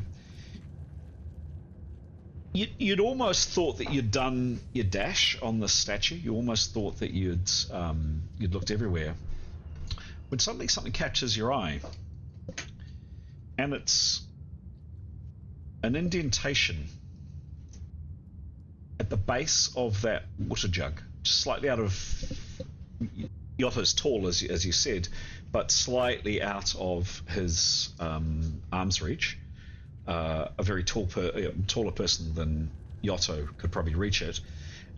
There's an indentation, very small, about that big, and what catches your attention is just a very, very, very slight, and it's just a whisper of a glow of blue. The size and shape of the indentation in the base of the jug that she's carrying on her shoulder absolutely would fit. You were saying if there was something, key and lock, absolutely this ring would fit inside that indentation. So I think Yotto would wait until he's fully healed, but would tell people of this. Severin's a strapping lad. I guess he'd want to get onto his shoulders and have a real close look and ask the party if it's worthwhile sticking the ring into the hole and see what happens. I think it's definitely worth doing that, but what do we think might happen? Like, in a worst case scenario, water. So I guess Yotto's inference here would be, the Lords of Arcana own this place. They seem to have set a number of traps and such to protect things, but presumably there is literally one exit. At some point they're going to want, well, I suppose also the exit that Torvish took. They're going to want to make sure they can escape. And this is a room with no exits. So we might drown, but also we might find an escape. What I'm saying is it worth those with armor taking it off? Because if we all fall or flooded into water, and any of us are wearing armor, we are buggered. Yeah. So, and the other option here, of course, is those wearing armor could be standing slightly outside the door, put it in. If water comes in, we'll bail and close the door and hope like how that works as we... After we have a drink. Surely we can turn the water off. You are on your last day of water rations, by the way, as mentioned. Yeah, okay. Well, I think we should all be in the room. I mean, if we're talking about what might happen, it might be water, might be the ball moving, opening up or something. It might be a teleportation spell of everyone in the room. Yeah, true. So, stand near the wall, sure, but I reckon, I don't know. It might kill that robot. Do you think armor off or armor on? What do we think? So if we take the armor off, Chris, can we carry it and be no more encumbered? I don't know the technical details of how it works. No, armor is heavy. Well, yeah, it's born anyway, of course, but... let's just all hold hands and sing Kumbaya, right? And if the baddies come and get us... Yeah, we could get ready to fly people up that have armor on. So you aren't encumbered wearing armor. You are encumbered taking it off. Yeah. Could levitate some people up if we started filling up with water. We said we need the spells for later on. We're going to get out of here. We need the spells to fly, float, or escape potentially for the ponies. I'm worried about our power points. GM's just going to get some more water. Back in a second. Maybe I'm overthinking this. I'm just worried about water. I think you're right. Definitely going to be water. But I wonder if Seven took his armor off and put the bronze bits down and stash his armor away instead. But Severin, you're not holding the bronze bits. You, me, and Eskel are holding all the magical stuff. No, I forgot to say, how do we get that through with levitation? The leaving? I assume one person could hold it for a couple of seconds, sort of thing. Don't ask. Well, no, I've thought of it. We need to. Sorry, I've opened my mouth now. Well, I think the reality is it would be very easy to hold two sides of something and do cast leaving and just move, right? So actually, technically, totally straightforward. Yeah. Possibly for the very heavy people, what we want to do is to cast float on them. And say, for example, if we cast a float on Severin, he could hold all he has plus one of these boxes, and then he'll literally be weightless. So if water goes everywhere, we're still good to go. Yeah, I mean, it's going to be if we leave the door open, this is an absolutely massive space. Well, yeah, but who knows? So the floor could give way, anything could happen, right? So I think he's going to be ultra cautious and take his armor off and stash it best he can. Yep, sure. On his person, Graham? Yep. Okay, and then what are you going to do with the magical items you have? Because we want to keep the magical items. I'm going to... Or are you just going to be encumbered? I'll be encumbered, but I won't carry the box. So if we have to lose the box, so be it. Right, so I think we want someone to make sure we're carrying everything if we can, because we're preparing for the worst, but we should hope for the best, right? So if we teleport somewhere, like you said, Pete, we want to take stuff with us. So let's say this creates a magical teleportation spell. We want to make sure we're all holding on to each other and touching everything, so presumably we all go as one. Two of the other characters can do that. Yep. Yeah.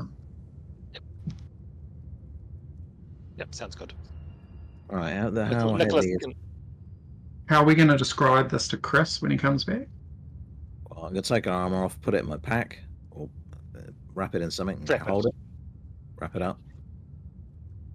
And I'm just going to, So who's carrying the box? Yotto and Eskel can carry one. And so Yotto will be on Severin's shoulders to be able to slip the ring in, right? Because he can't reach it. That's it. Right, okay. Wow. Maybe get on Askell's because he's got to take his armor off, Severin. Severin could have been doing that when. Oh no, true. Okay, so would Askell take his armor off? So Askell wears armor too. Does he? Yeah, so he's got leather armor. That's why he needs to keep rolling transcend armor, right? That's So do we have this? If we're going to do it for you, we should probably do it for him. It's the same problem. His armor is rigid leather though, so I don't know if it wouldn't weigh as much. It's Let's just ask Chris. What's that? Well, so if Askell takes his armor off and Severin takes his armor off, but we want to stay in touch with everything, how do we do that even if we're encumbered?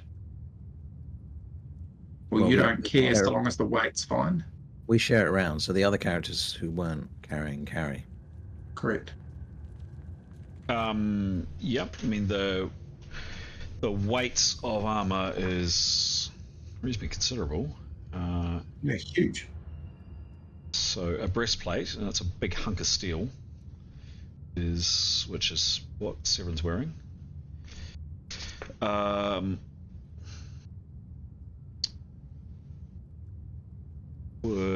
to this, it's 25 pounds.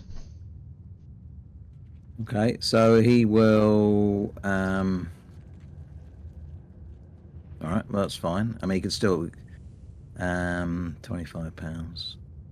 Askell's is 10. Where's 10?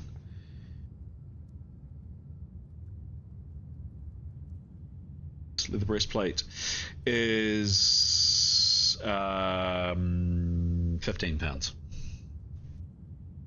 Okay, so can we do this, Chris? So can Severin take off his armor? Can Askell take off his armor?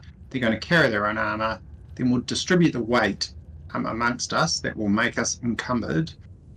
We need a way that we can all be touching each other, and Yotto is going to stick the ring in the hole that fits it.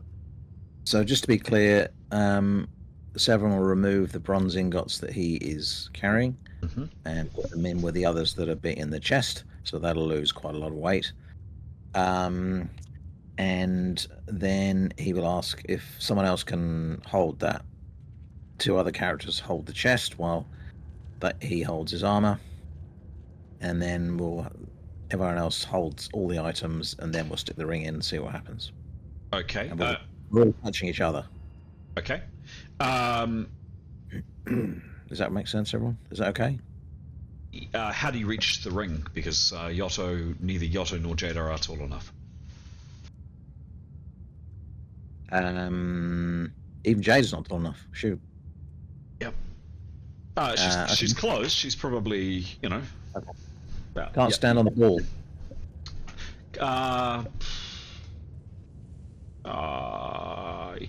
You could try. You're on mute, Giles. I don't think this is a big issue, Chris. Yotto can get on someone's shoulders. He's 6'7". Or we'll somebody else's. We'll just push him up onto the ball behind the body, and we'll hold onto your belt. Okay. All right. So hang on one second. Who can cast? Can anyone cast float? I thought Yotto could cast. I've got Because levitate. we can. Why do you need float? Well, we can just float the heavy items, and so we can hold them, but they unencumber us. Why don't you just prepare the spell and cast it if you need it?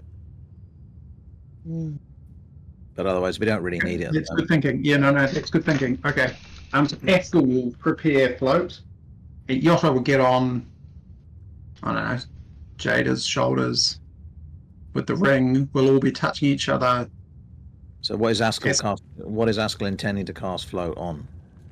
The 2 heavy boxes that carry the ingots and the candlesticks. We're going to stack them up, are we?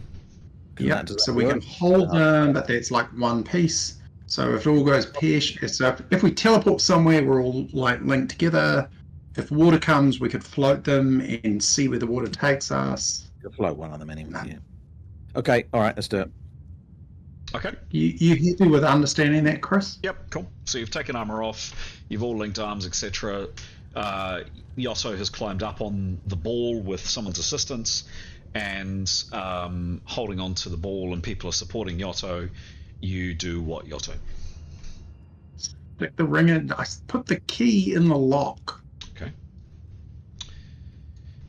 Several things happen when you do that.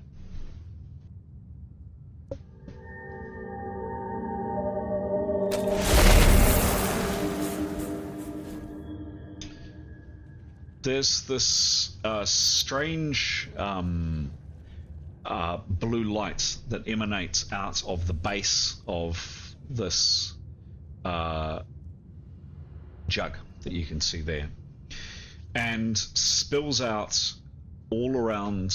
Firstly spreads down, and it happens not massively quickly, but not within the space of probably 10 to 15 seconds. Spreads out round the jug, across the walls, across the door, and then there's a noise.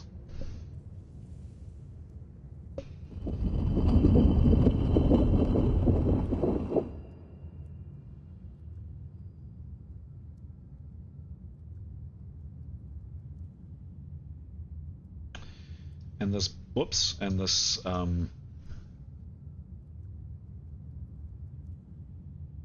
ball and statue moves this way. Yotto, you quickly get off, and as the ball and statue move and they go right up to the wall, the far wall,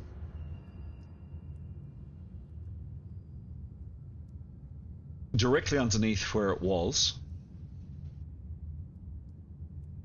and then on the floor here opens up, and there is this yawning set of stairs that go down into the pitch black, ancient, crumbling, broken stairs down into the dark. Down. Down, down, down, down, down, down, down, down, down, down, down, down, down, down, down, down, down. Can I put my armor back on? Sure. So will Ethel. Okay, done. You know, just to be safe. Can't believe there was no water.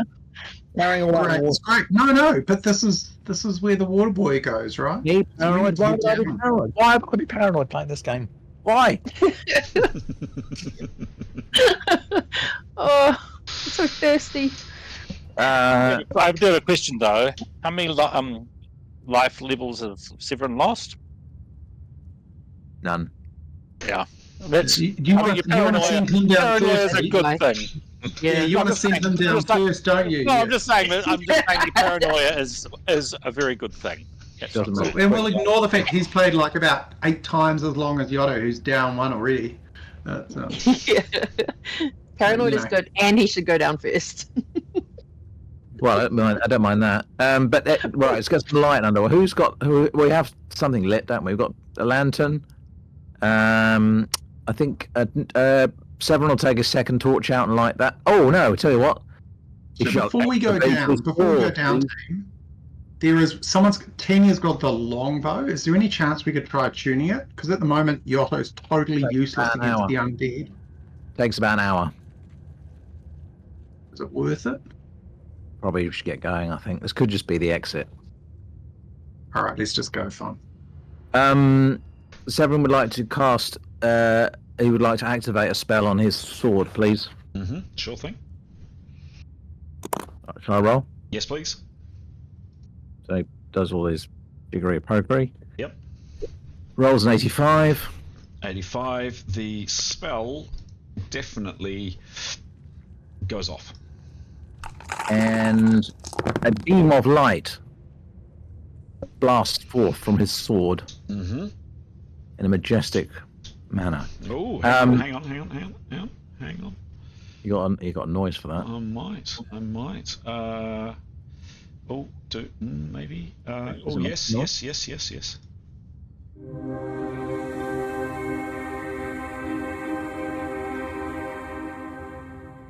May it shine for you in dark places. Right, so let's. Okay, so he would like. Before we go on, Yotto would ask, because he could cast a level 1 spell, Projected Light, that will provide light from his hand for 80 minutes. That's exactly what Severin's just cast. Right, okay. Is it, do we want 2 or is 1 good?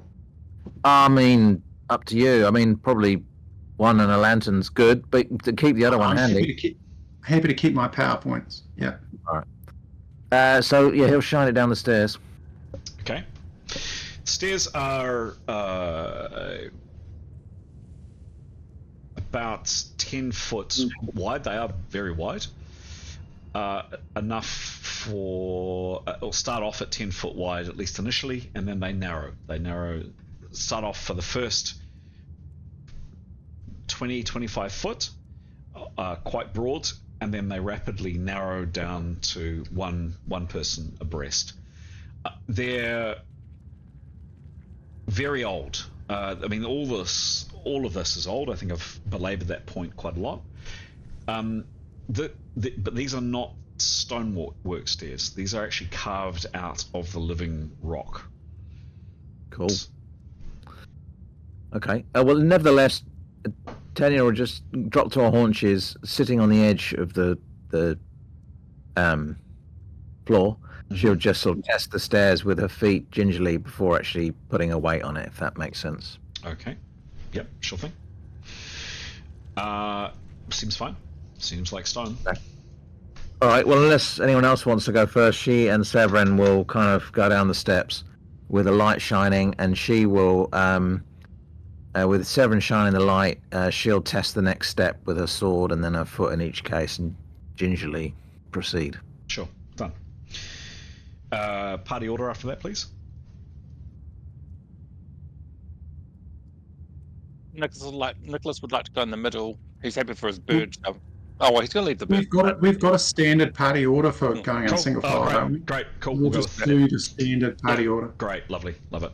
And Nicholas will ask about closing the statue behind us. So I reckon look for another place to look for the thing, or I reckon just leave it open in case we need to get back up here in a hurry. Yep. Okay, cool.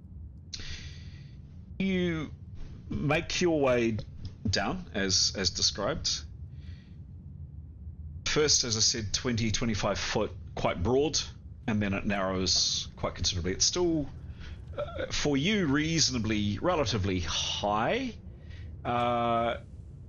There's still enough headroom above you, Jadar, but it is getting a little bit cozy, even for Jadar. A taller person here would definitely be stooping somewhat to get down, but it could still get down. But it's definitely quite close, like relatively narrow as you're going down. And the further you start descending, the more claustrophobic you start feeling. And you've turned several corners by this stage. A little bit further down, it flattens out a little bit. There's no more stairs. And you're walking, or more of a slope rather than actual stairs, not a particularly sharp slope, and broadens out a little bit. And as you're heading down that section, where it's broadened out to maybe, say, double the width of a person, you notice ahead of you, Severin and Tanya, the sign of a rockfall in front of you. You can still get past, and you can see a bit further down that the stairs continue past the rockfall, and you can kind of sidle your way past the rockfall. But what's interesting is you look to where the rockfall's taken place on your left-hand side, and the rockfall appears to be very, very, very, very old, covered in dust and grime. It's opened what appears to be a hidden passage. So you can see, probably the best way to describe it, and clearly the GM is using a bit of theatre of the mind here, a large chunk of stone with this rockfall, has crashed through the top part of a concealed door. So the bottom part of the concealed door is still there, up to say 3 or 4 foot high, and quite very, very well hidden. But a large boulder or a chunk of stone has come down, and it's part of the rockfall and is blocking part of the passage that's still going down. But there is another side passage well concealed and would have been well concealed had not a large chunk of stone smashed a hole in the door. There are two ways you can continue. You can either continue down the way you were going. It would require a maneuver to wiggle your way into this smaller space. It would require a medium maneuver. It's relatively small, particularly for some of the larger people. Can I shine the? Sorry, is it open, the passage, the secret passage? Yeah. Peering through. Yes, you can see. It turns a corner reasonably shortly after. But yes, it's open. There's some rockfall and debris on the other side. But yes, there is another passageway. It appears flatter and heads off to your left. So if you imagine the stairs, or the stairs continue down in front of you, narrow again and continue down, and then this partially broken, previously concealed door. You look through the partially concealed door. There's a passageway that continues down for about 10 foot or so, and then turns a corner. Should we take the secret? I've got 2 yays. What about Stara? Indifference. Yep. All right. Okay. Okay. We'll shine the light down there and allow Tanya to pick her way through. Okay. Can you medium maneuvers? Yeah, it is really quite awkward to get through here. I'm gonna ask for a medium maneuver from everybody. It's if you take your time, you can do it, but there is a risk of falling or bits of debris coming down or something. So I'm interested in no failures. So no 1s, 2, 3, 4, 5s, please. And if Severin did his use that new ability that we not knew, like if he actually shrunk himself, would that make it easier? Yes, definitely. As of for shits and giggles, since I've never used it. Sure. He would like to activate that on his dagger, please. Sure. Prepare and cast. He has attuned to it, hasn't he? Yes. Yep. He's had it for donkey's years, actually never used it. Yep. 37. 37. It's not a 1 or a 2. The spell goes off. There you go. A little Severin. So what's the definition of the spell? I'm just looking it up actually, but basically it halves your height, and all your abilities remain the same, except your movement rate is half 2. So he doesn't move as fast. And surely your comedy value is at least doubled. Yes, definitely. I don't think he has a squeaky voice. That would be nice to think that he did.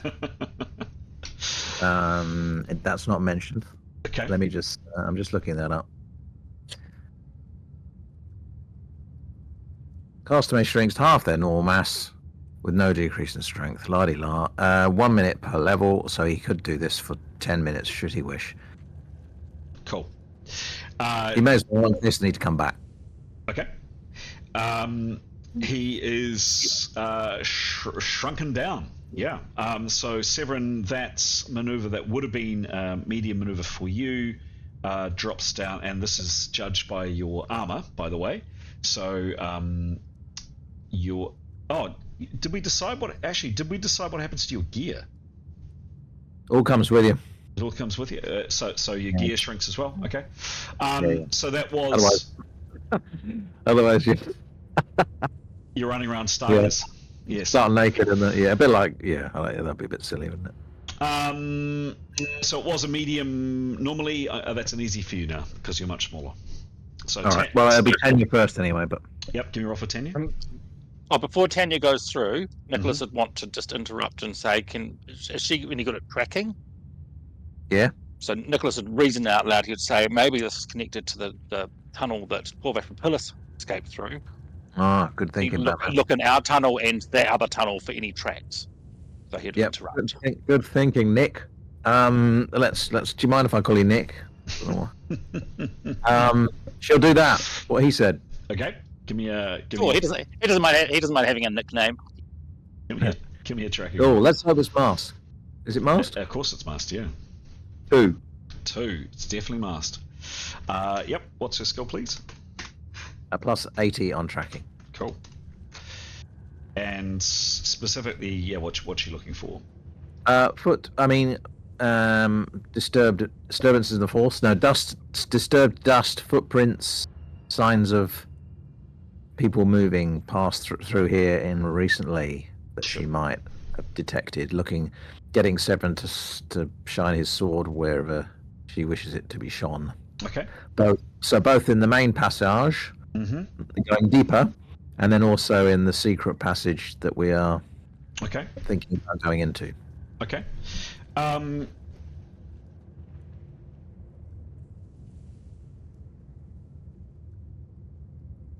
Cool. So, you check and see around you.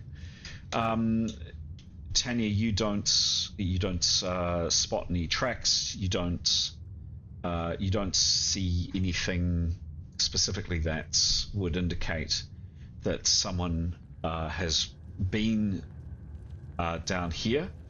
Let me just check something though. Just check something real fast.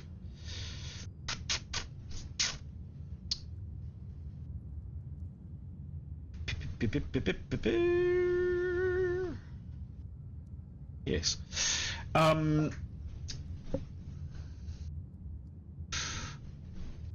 You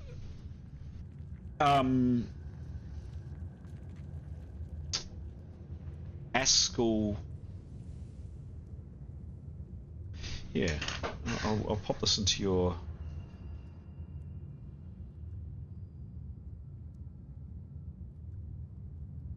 Pop this into your chat. Just a second. What's the screen looking like? It's looking like that. So we'll go to that screen. Coming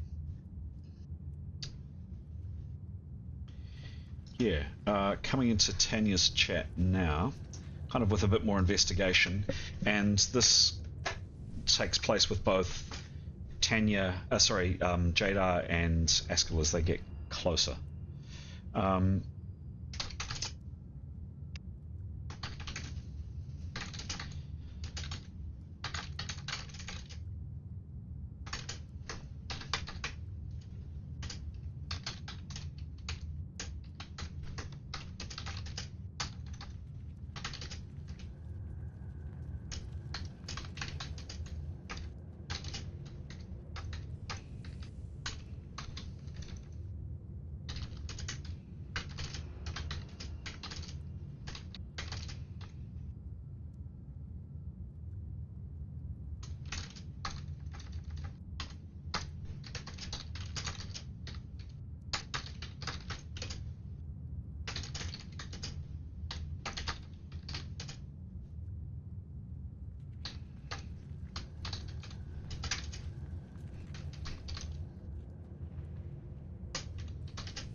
Okay.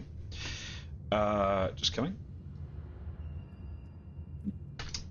So that's into Tanya's, into Askell. I'm going to put it into. I'll put it into Jadar's now, and also I'm going into Yotto's, who is kindly playing.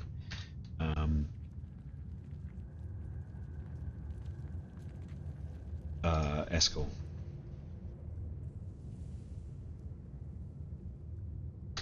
So Tanya's happy to share that. Okay. So Tanya, just when she's looking around, down the main passageway, the way we would originally go, she kind of gets an odd feeling. Not necessarily good or bad, but the odd feeling come from that direction and starts to sort of get butterflies in her belly a little bit. And given that, is doubly thinking, oh, maybe this other way is good. And why is it secret? Well, because the people who built it wanted it to be secret. So maybe that's a good option right now to check out, at least. Graham, continue to do a perception, like lots of time to repair, have a really good look around, is the thing full of lasers and zombies or... Well, I mean, I think Um, it's a feeling that she's getting from where she is. I think she might just touch her bow and do a presence, though. Okay. Presence. Okay. Yeah. Okay. Give me a roll. 9. 9. The spell goes off just. So this is the same spell as Nicholas casts, correct? Yes, correct. Yeah. Okay. 6. Good. It's encouraging. She reports back saying, "I feel there are 6 of us." Nicholas might do some good touching. Oh. I don't know if we're sort of wanting to get a vibe of places. Well, she could do one of her left or rights, which how does she feel about it? It's only a minute, isn't it? I mean, if it's going to be travelling down the I passageway. think that's pretty useful, actually. Could Yeah, you cast it as if you went down the one where you got the dodgy feeling? Yeah, as I Because say, it's it only a would be minute, so we might not useful. get anywhere in that time, but I guess so, yeah. Well, I mean, you might get cut up into little pieces or activate the dude who slices you up or set free the zombies. But Nicholas might just do this, and I believe Eskel's got the same skill. He's got this background option called Visions. PC receives spontaneous glimpses of events associated with a place, person, item, etc. that he touches. So he'd want to touch the walls. He'd just be placed as the corridor, the dodgy feeling corridor. Sorry, I missed that. Was that the secret one or the main one? The main one feels iffy. Okay, yeah. So he'd be wanting to sort of focus on that. Player can ask if visions come on request, so that's what I'm doing. GM's discretion. If yes, then an intuition check can be made. If successful, a lower roll would yield more information. And so I guess you're absolutely right. I didn't realise this. Thank you. So Eskel can do this. So whichever pathway Nicholas does, Eskel will do the other one. So it's certainly not a surefire thing. It's just do we happen to get a vibe? Yeah. Okay. Okay. Is that all right, Chris? I mean, it's not a skill. It's just a off chance, basically thing. But yeah. So give me a roll. And Nicholas is going to focus on the main corridor, the iffy visions one. He rolled a 22. It'll be masked, of course. Sure. Yep. And can you read that out again, please? Sorry, yeah. I wasn't quite sure how this. It was clear when we did it, but player can ask GMs. Yeah, if we can do a check, an intuition check can be made, and I've put in brackets. If successful, a lower roll would yield more information. But whatever you. And does he have a skill with this, or where did this come about? How did it? This is a background option. It's a skill at magic option. Okay. Same for Eskel. Skill at magic. All right. Let's have a look.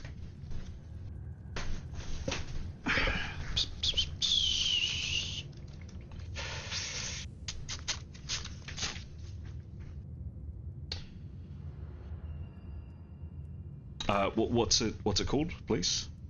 Visions. Visions. Just called Vision. Oh, yeah.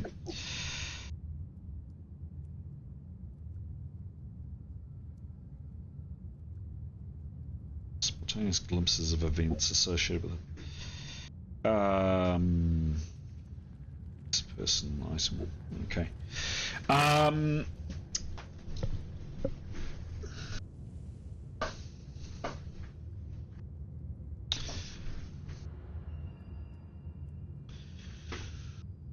Yeah, okay. A little bit of information coming into Nicholas's chat.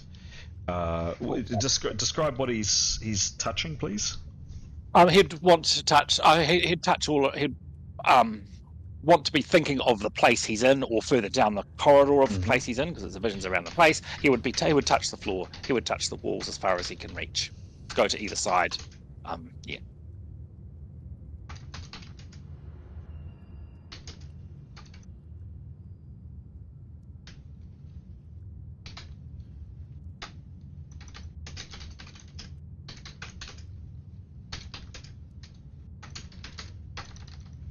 You've done the main passage, Nicholas? Yep, correct.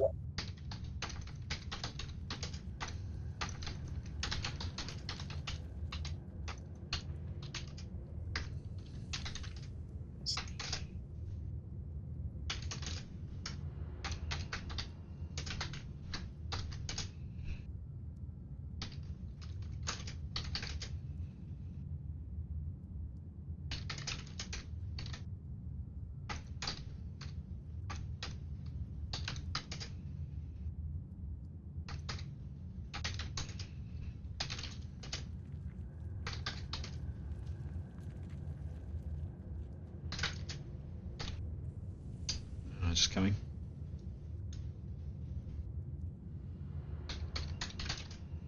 So Chris, ask Just Gillian, I'll do a this sec. whole- Just a second, please. Hang on, just give me a second. Carrying. Um,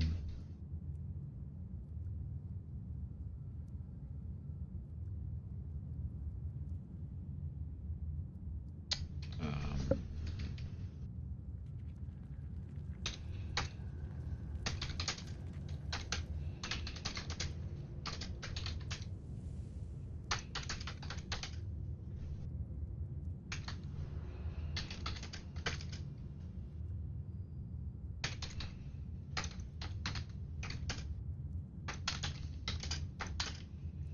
Riddle's production process makes it easy.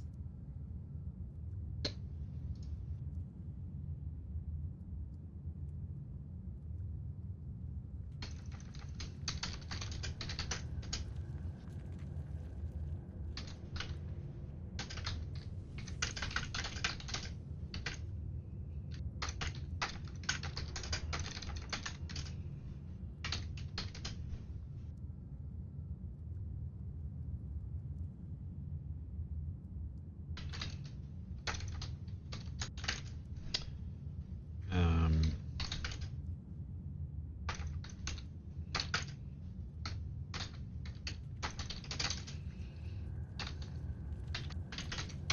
okay. Nicholas Jenner. Right. Askell. Thank you. What does he do? So Chris, yeah, Askell's going to do the same thing in the secret passageway. So he gets into the passage to do this. He will. It touched the walls, the floors, the Okay. ceiling. You know. So that means that Tanya doesn't go first in. Askell goes first in. Is that right? Oh, okay. I hadn't thought about this. I don't know. What do people think?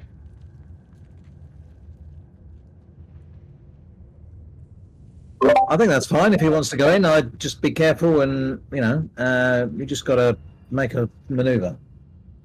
Tanya's looked in that hallway though for tracks though, the secret one, right? She hasn't got in and looked. She's peered in. Okay. Because So I don't think it should because getting in is going to disturb the area. Can he? Sorry, just so I've never used or heard of this before. Can he use visions without stepping in, Chris? Can he just peer down, and does he have to physically touch the area? I don't understand really how this skill works. Yeah, we need to nail this down. Sorry. That's all right. No, Giles, you're playing someone else's character, so I appreciate it. Yeah. I don't think it's a skill. It's entirely at GM discretion if anything happens. So I don't think it's a. Yeah. Very vague. Very vague. Yes, deliberately vague. You can have a look. Yeah, give me a roll. Just give me a roll and see how you get on. Okay, 69. 69, dude. 69. And do I just maneuver, Chris? Sorry. No. You do get in, so you do go through the gap. Oh, I just mean for telling, where I'm going to count up maneuvers and blah blah blah. Do I count this as a maneuver? No, you don't count this as a maneuver. Excellent. Yep. Thank you. So he's going to do it. Okay. All the time. Yeah. Yep. So he doesn't go through the gap. He's peering in. A little bit of information coming into your chat. Yotto.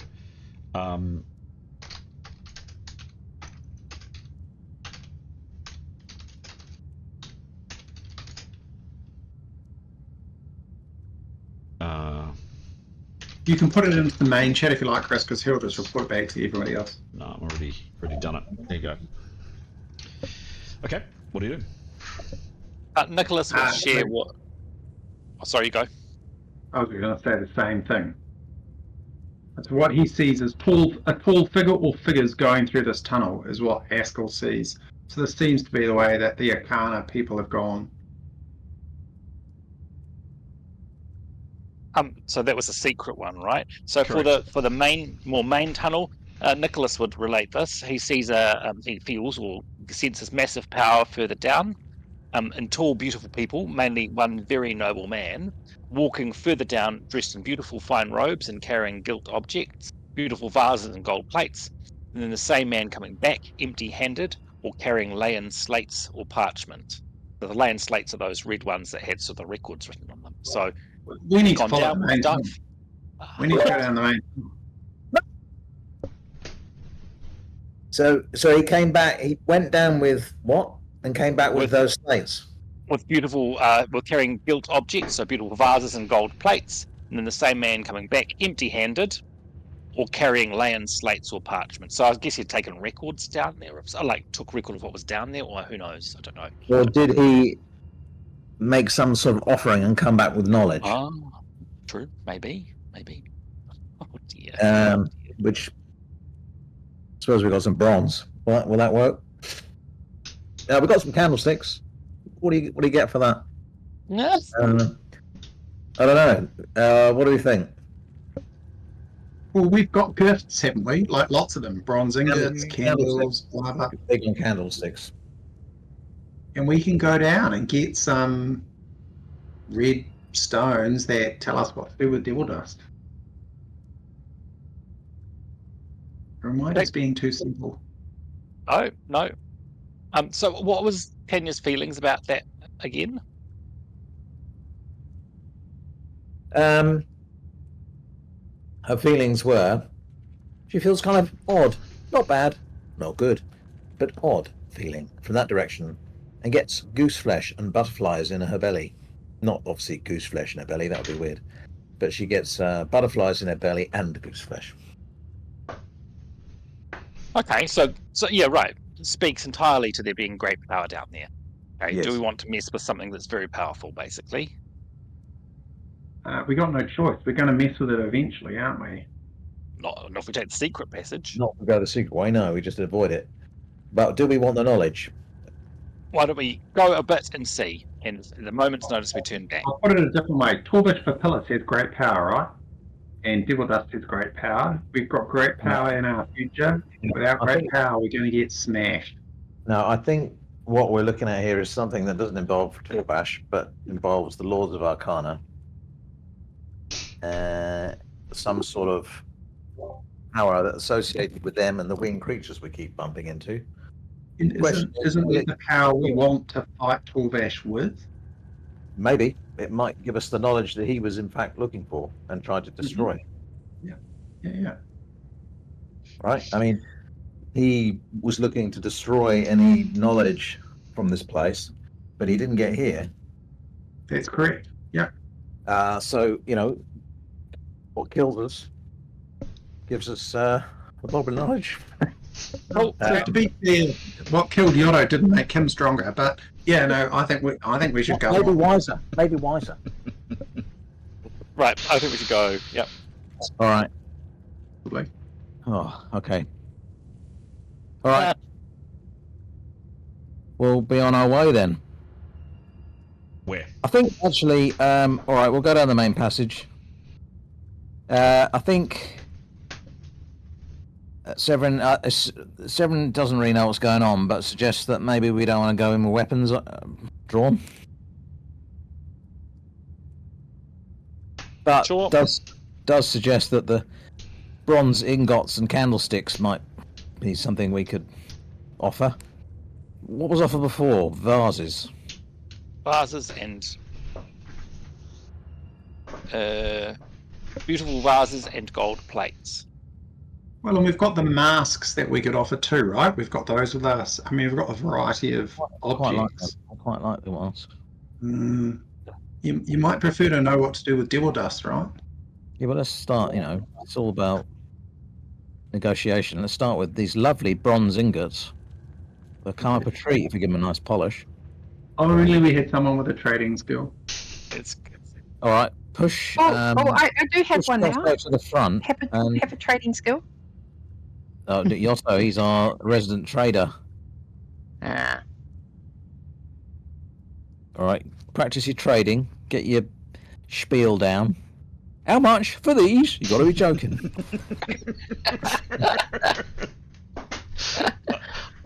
I've been to those East End markets too, bro. Yeah. I've always been robbed, but I'm sure Yotto won't be. Oh, you cut my throat. Oh, you.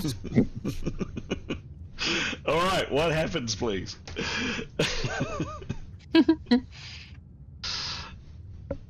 Well, that was me going back to negotiating in a Syrian market when I was in my mid-20s and doing really badly. I don't know if you guys have ever tried The hack. thing is, you might be able to negotiate in a Syrian market again. I'll tell you what, Yeah. I mean, buying a carpet, I mean, if there's a lot of cutting of throats in terms of, you cut my throat. Just out of You interest, got my just children. as a super quick aside to jump into the real world for a second. I don't know if you've ever tried, but it's always really fun to start bargaining up. Really? I've never tried that. I just don't understand. I'll give you for 10. No, I want it for 20. Huh? No. I'll give it 8. No, 25. And they, just. I'm going to remember that. This is why you're broke, Mr. Toby. Yeah. Oh. Yes.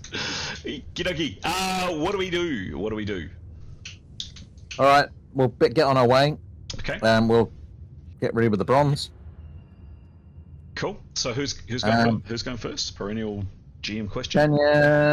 Tanya will go first. Severin will be shining a light behind her. She will, yeah. Okay. And maybe she'll carry one of the ingots for the hell of it. Yep, sure.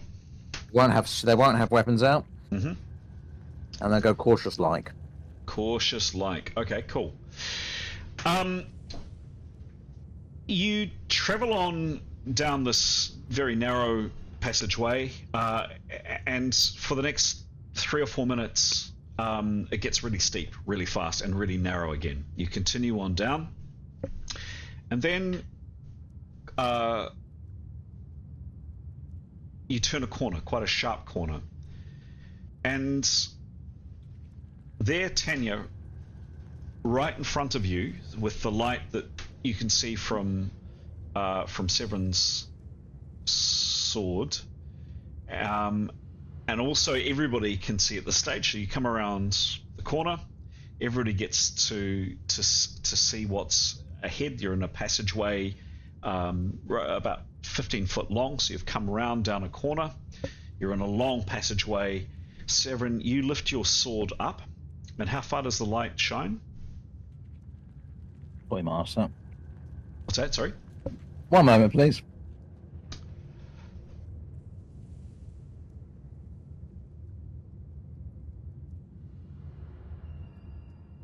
"50 feet. 50 feet. Excellent. More than enough. So you're all down, and you all see this. Your lights shines out in front, Severin, and you see this.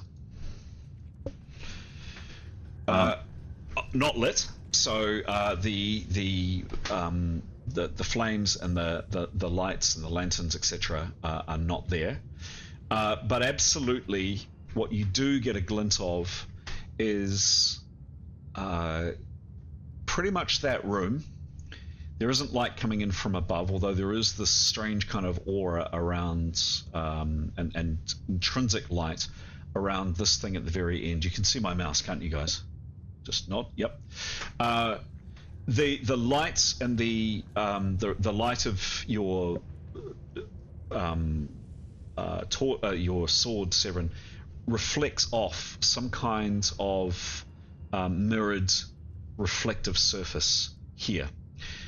Slightly different than in the picture. The actual mirror goes down to the base of the floor, so it actually starts roughly there, and goes down to the base. And there's also some kind of device above the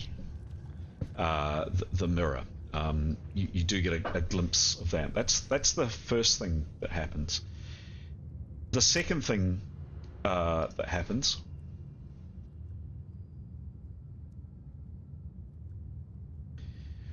I'm not going to pull people into side rooms, but for Tanya, Askell, and Jadar,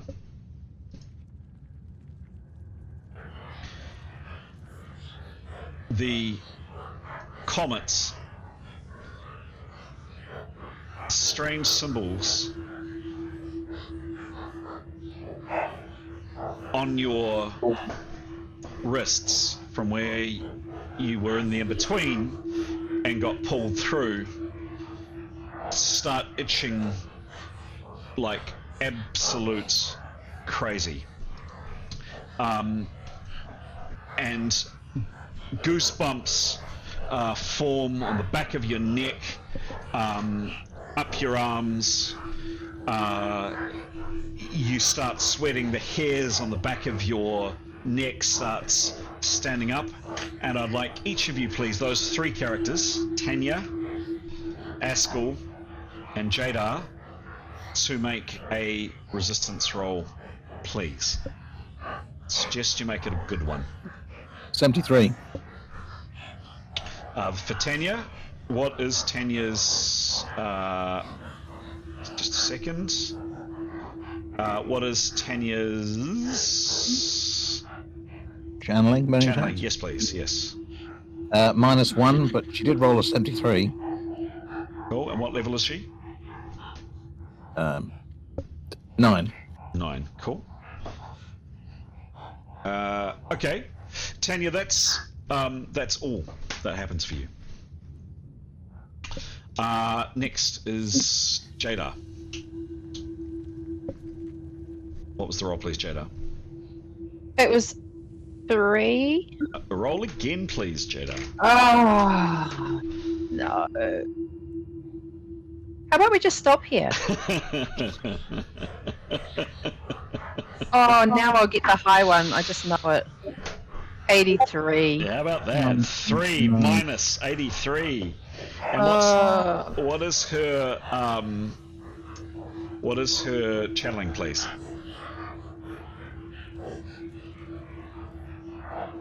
Channeling? Where's that? Channeling Your resistance resistance roll. Oh, I just rolled again. roll. No. No, oh, what is channeling? Oh, there. It is 10. 10. Okay, so plus 10. All right, cool. We'll come to what happens to Jadar in a second. And Askell, please. He rolls a 61 and his channeling is -3. So 58. The same for Askell. What? Yep. I'm not going to ask you guys to head into a different room, but rather I'm going to tell you what you see. So the effect on Jadar is absolutely intense and quite debilitating. The power and the horror and the intensity of what you see, Jadar, actually forces you to sit down. You kind of sway and shudder, grasping onto your staff, and then you ultimately lose your feet and you just collapse. You sit down. Askell, you still retain your feet, but the power and the intensity of this image, and this very, very powerful image, swirls around you. This is what you see. Something familiar.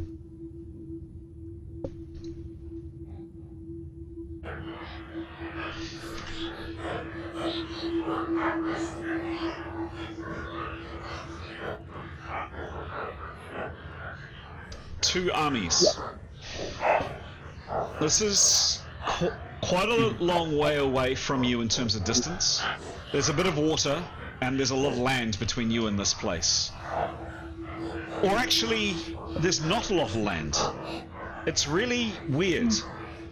There's either a huge amount of territory in front of you, or no territory at all, a matter of feet away from you.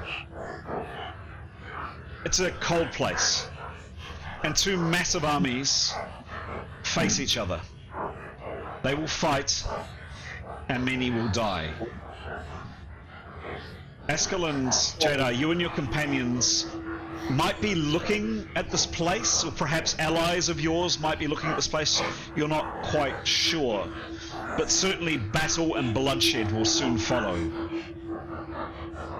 There is the sound of there is the sound of thunder, and then there is smoke and steam and fog clouds your view, and it has begun. There is extreme tension and extreme cold, and then wham, you're back to the present. The sounds, the visions, the senses of the sensations you had when you're in the in-between, the itching, the horrible, terrible itching on your wrists from where that strange symbol of the comet appeared is gone. The itching ceases, and you are back to your senses, staring into this room. Can Severin speak? Sure.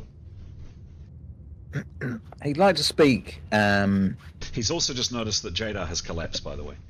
Oh, all right. Well, help Jada. Well, Tenure will help Jada.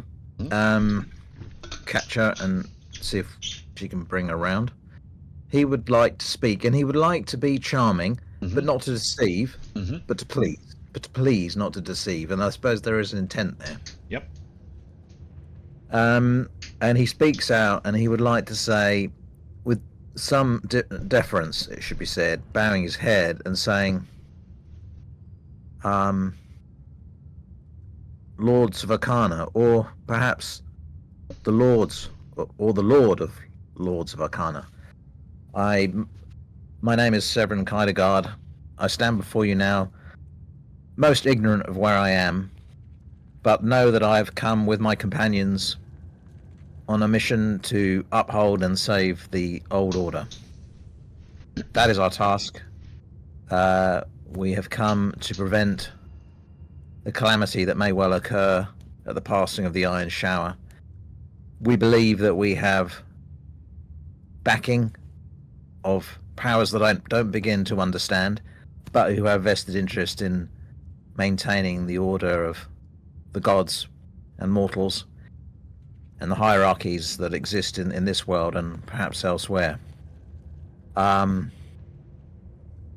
We come to try and stop those who would see that all collapse, destroy magic, would put to death or accelerate the decline of other races. And I come to stand before you, an ignorant man.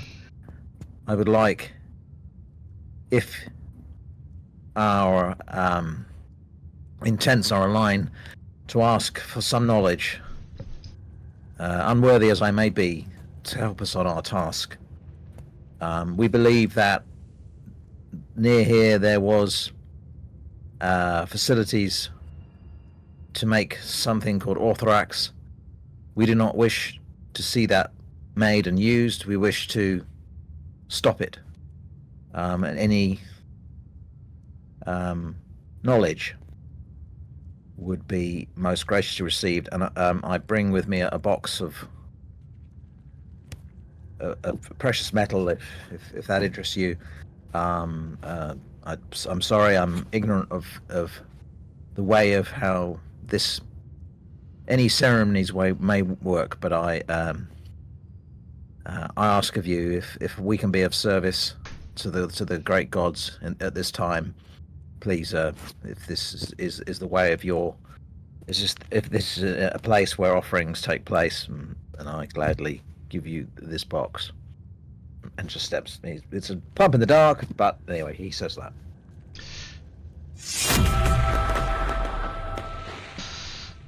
Nothing happens, but the GM loved the speech. Great. Excellent. Nothing immediate happens. Did you want to do a charm or something with that as well? Yeah, he was just going to be charming, but he wasn't trying to do it to like, oh, crikey. AC/DC just turned up. Who's AC/DC? Who's 21. 21. Not his best roll. Who's ACDC? Oh, Angus is in the chat, but let's not worry about that right now. Okay. Yeah, so that wasn't the greatest. His charm is plus 73. Okay, cool. All right. Well, you say all of I don't know that. who's on, but you know. Jada gets to her feet. Askel's looking pretty wobbly after what he's just seen. The nothing changes in the room. Just described again, as I said, the full-length mirror. This table, by the way, I didn't mention, but I should have. A lot of it's quite shattered and broken. There's definitely something depicted on that table you can make out. Possibly some writing and something else on that table, but a lot of it's shattered and broken. And then, yes, this device above the mirrored, that flat surface. And the light is obviously not lit in this room. After that, really inspiring and humbling speech from Severin, there's a pause other than perhaps the heavy breathing from Askel and Jada kind of getting to her feet again, looking a tad rattled. So, guys, what do you think about Severin going up, looking at that table, repeating the speech, and looking in the mirror? And if he were to do that, should Tenya... oh no, it would have to be Tenya doing it, wouldn't it? It would be her action. I was going to say she could cast from her bow. She's got that skill that we discussed recently, where she can get an intuition of what would happen, but it has to be based on her action, not somebody else's action. That's a good idea. Yeah, I think Nicholas would ask Jada and Askel if they're okay and what happened to them. So I just think that might help inform what Severin's going to do if we sort of, yeah. So Jada would share what she saw. Thank you. Yeah, Nicholas is in favour of Tanya doing that.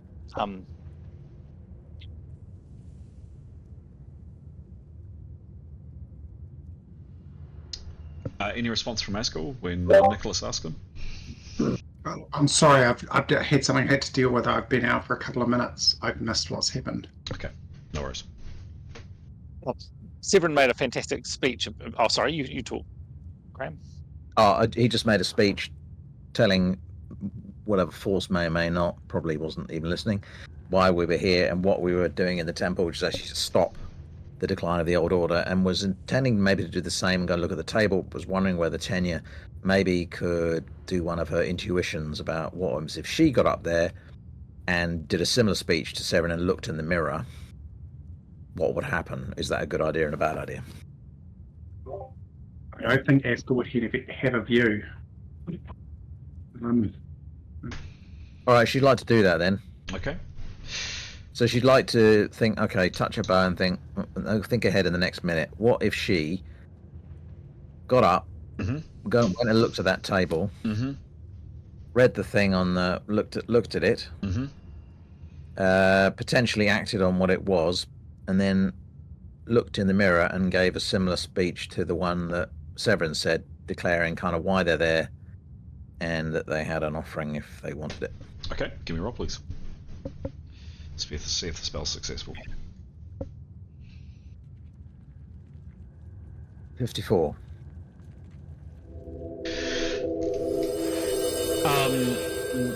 Spell goes off. Precise description. I know we've done this a bit in between since we last played, but can you just read me the description of the spell again, please? Yeah. Let's go back to that chat, shall we?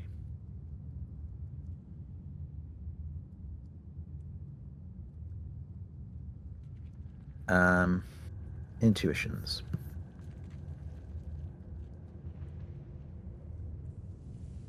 Caster gains a vision of what will happen in the next minute if they take a specified action. And we sort of said just to got it. Did you want me to? No, I got it. I got what we talked about. Okay. So Tanya, I won't do this separately, but Tanya gets the sense that if she goes up to the table she will be puzzled.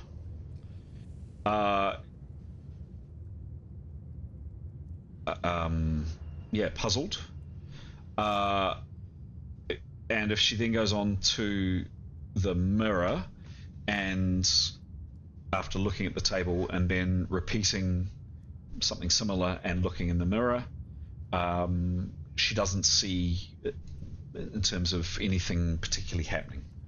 Nothing bad, nothing good, nothing really happens. Other than her being a bit puzzled by looking at both the table and then at the mirrored object at the far end. All right, well, Severin will go forward unless anyone else wants to. Okay. It's a strange, dislocated head shaking at me. Body. Does anyone have a skill in old gods lore or something? You could do a memory check. I think, yeah. Well, let's see what's on the. He'll go and look at what's on the table first. Okay. Some of this. You see the following. It's mostly broken and smashed. Pieces of the ceiling have come down, but this part is intact. You see this. Ooh, a map. Does he recognise anything? I mean, he's seen a few maps of the world in his time. Does that mean anything to him? Does he have geography or general knowledge or something like that? He has geography. Okay, yeah. Give me a roll. 27. Give me a roll. It'll be masked.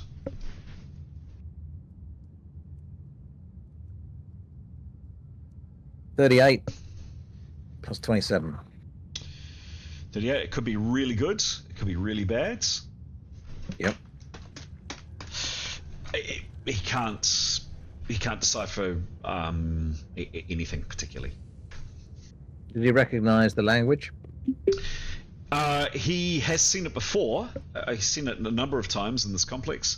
It's the same language that's on the frescoes upstairs. It's the same language on the 16-land tablets that you're carrying.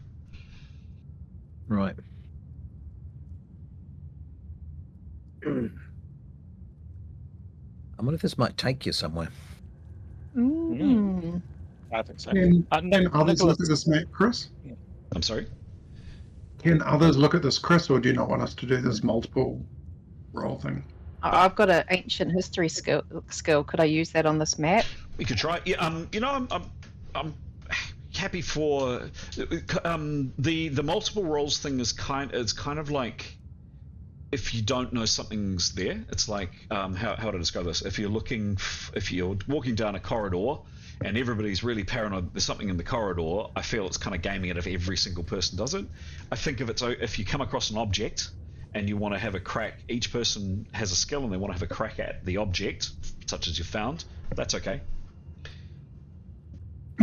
Well, Severin will speak out. A geography skill and not one to look. Well, Severin will first of all explain what he's looking at and said, there's a map here. I can't really make a head and a tail of it. Does anyone else recognise it? Could I try with my ancient history skill on this map? You can give it a go, sure. Give me a roll. 28. 28. And my ancient history skill is 61.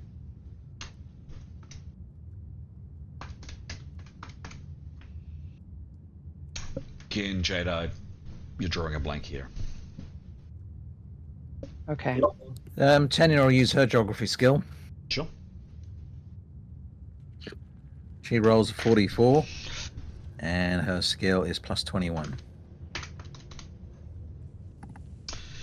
Again, it's not the shapes of the mountain ranges, the rivers, the lakes, what you're assuming is sea. None of it is familiar to her. Okay, So while the others look at it. Sorry, just. What was that, Yosso? Sorry, Graham, what do you want to say? I was just going to say, while the others look at it, she's just going to get her pen and ink out, and she's going to attempt to reproduce it. Okay, sure thing. Well, Yotto will have a look, and then so will Askell. Okay, cool. Firstly, Yotto, give me a roll. So 73, and his skill in geography is 33. Cool. Same result, I'm afraid. Yotto, you can see mountain ranges, you can see rivers, you can see what's on screen, but no, not familiar. Can't place it anywhere. Right, so, and Askell rolled 81, but his skill is 21, so 105, one less than Yotto. No, it's masked. 81 plus 21. Okay. Again, Askell doesn't have any idea. So there's some symbols on that, right? Mm-hmm. Yeah. So I can see. So she's going to copy those out. Yep. Does you see them? The three triangles and the. Yep. Yeah. Nicholas will have a go. Better to use general knowledge or geography? Is there an advantage? Just a higher skill? Give me a roll. Probably geography might be more useful, but That's a masked roll, I assume, of 16. yes. Yeah. And his geography skill is 49. Again, nothing. Oh, cool. So, Chris, can I just ask, and I don't want to game it here, could Yotto try and read these runes? Or is this just all of it too much? You could try, sure.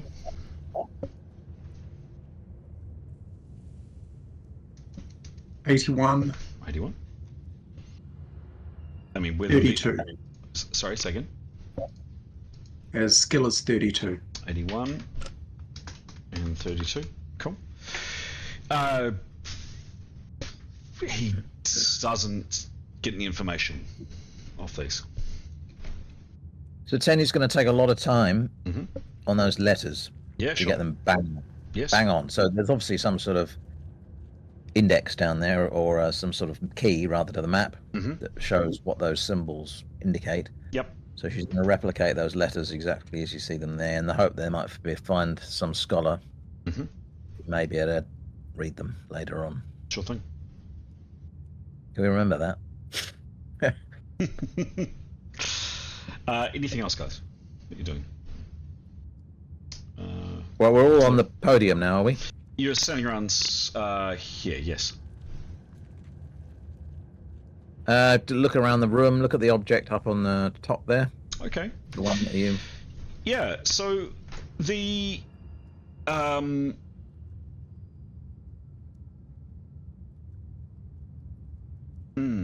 wonder if I can do... Yes. Give me 1 second here. We'll do that. I should have prepped these earlier. Never mind. No, we'll do it this way. That's all right.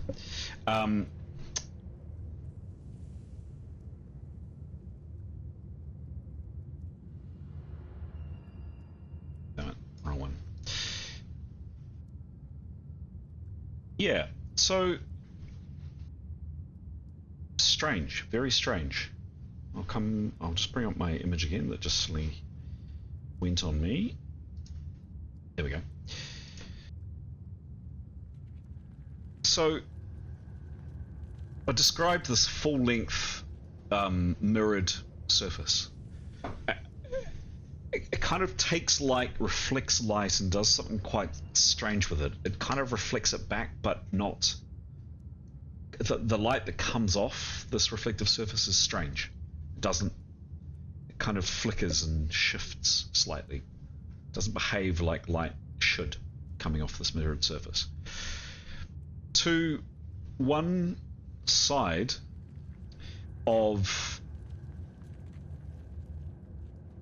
this mirrored surface right here, where you can see the cursor. You can see the cursor, guys? Yep, thumbs up please, or someone can tell me. Yep. You can? Great. There's a dial, and then above the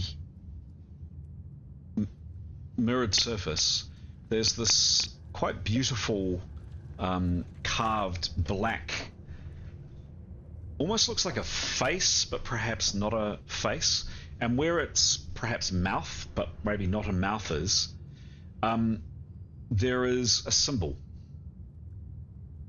And it corresponds to a set of 9 symbols that are beside this dial.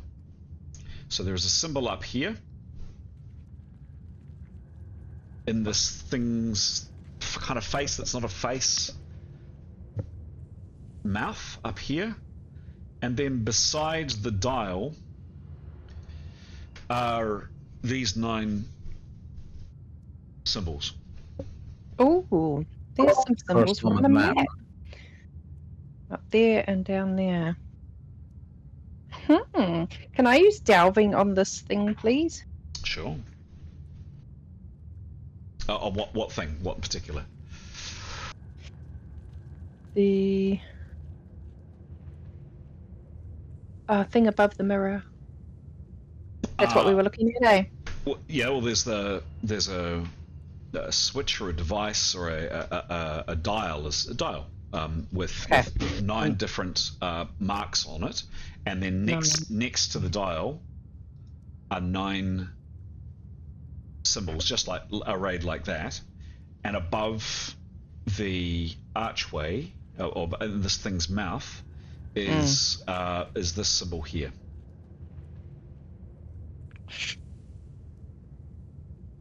Right. Okay. So this square that you're looking at on screen is located here, next to a dial or a dial. Above it is almost like a face, but not quite a face. And in the place of its mouth, open, is this symbol. Okay. Well, I'm guessing that just means it's the portal for where we are now. And if we turn the dial, we're going to end up on the map locations. The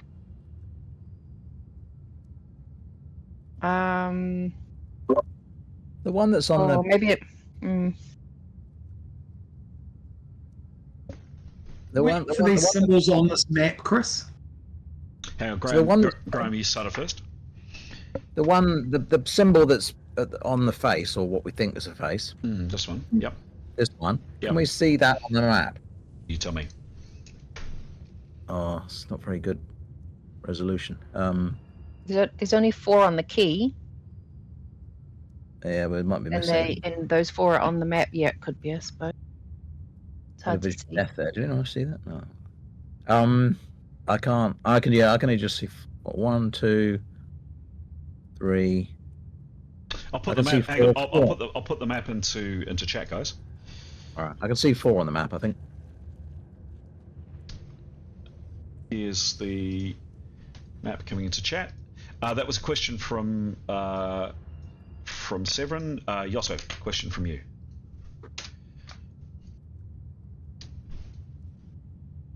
Same question. Okay.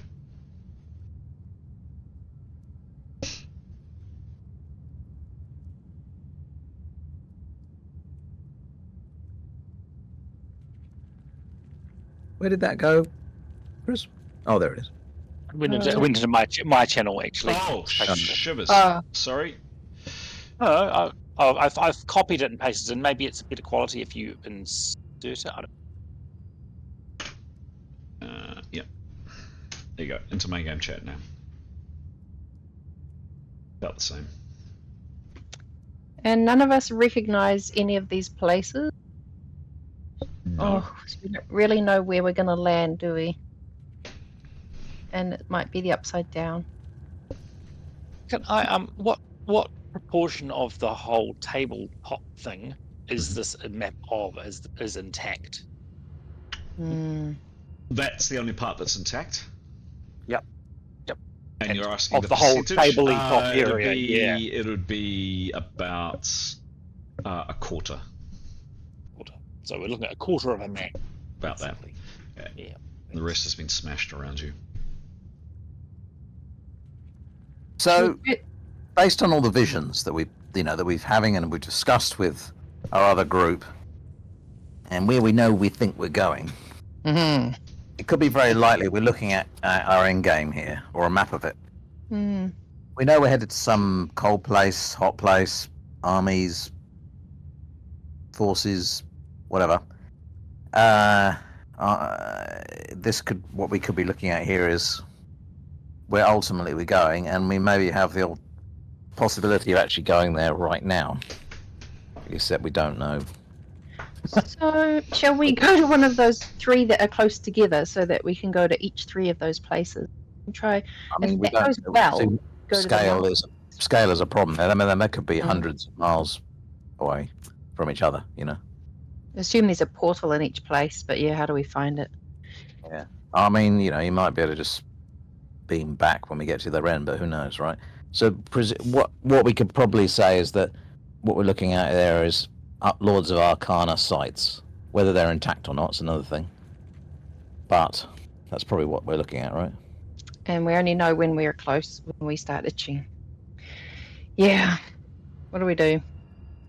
Shall we spin the dial to, do we want to go to the 3 dots? And then stop on a cliffhanger? Do we like the sun? What's that other one? We've had a crack at trying to decipher this language, haven't we?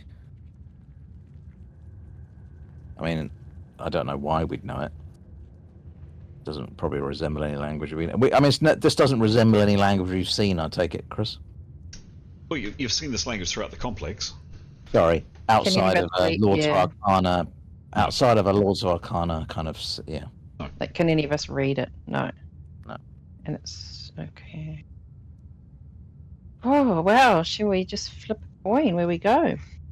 Thoughts, people?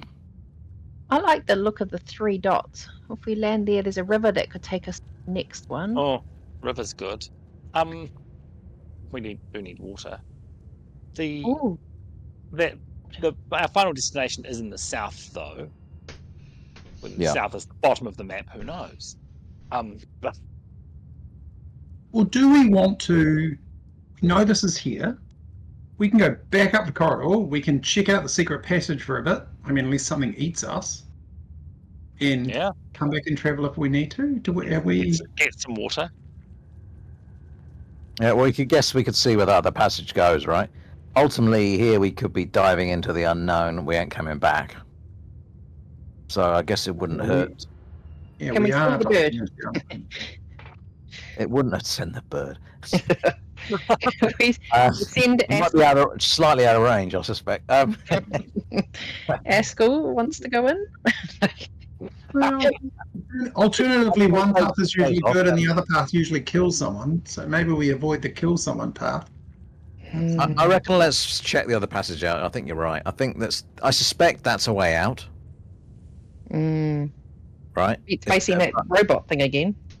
No, out of the complex. I mean, my sense is we could have figured out in the thing above us how to interpret this. We've failed to do that. That's life.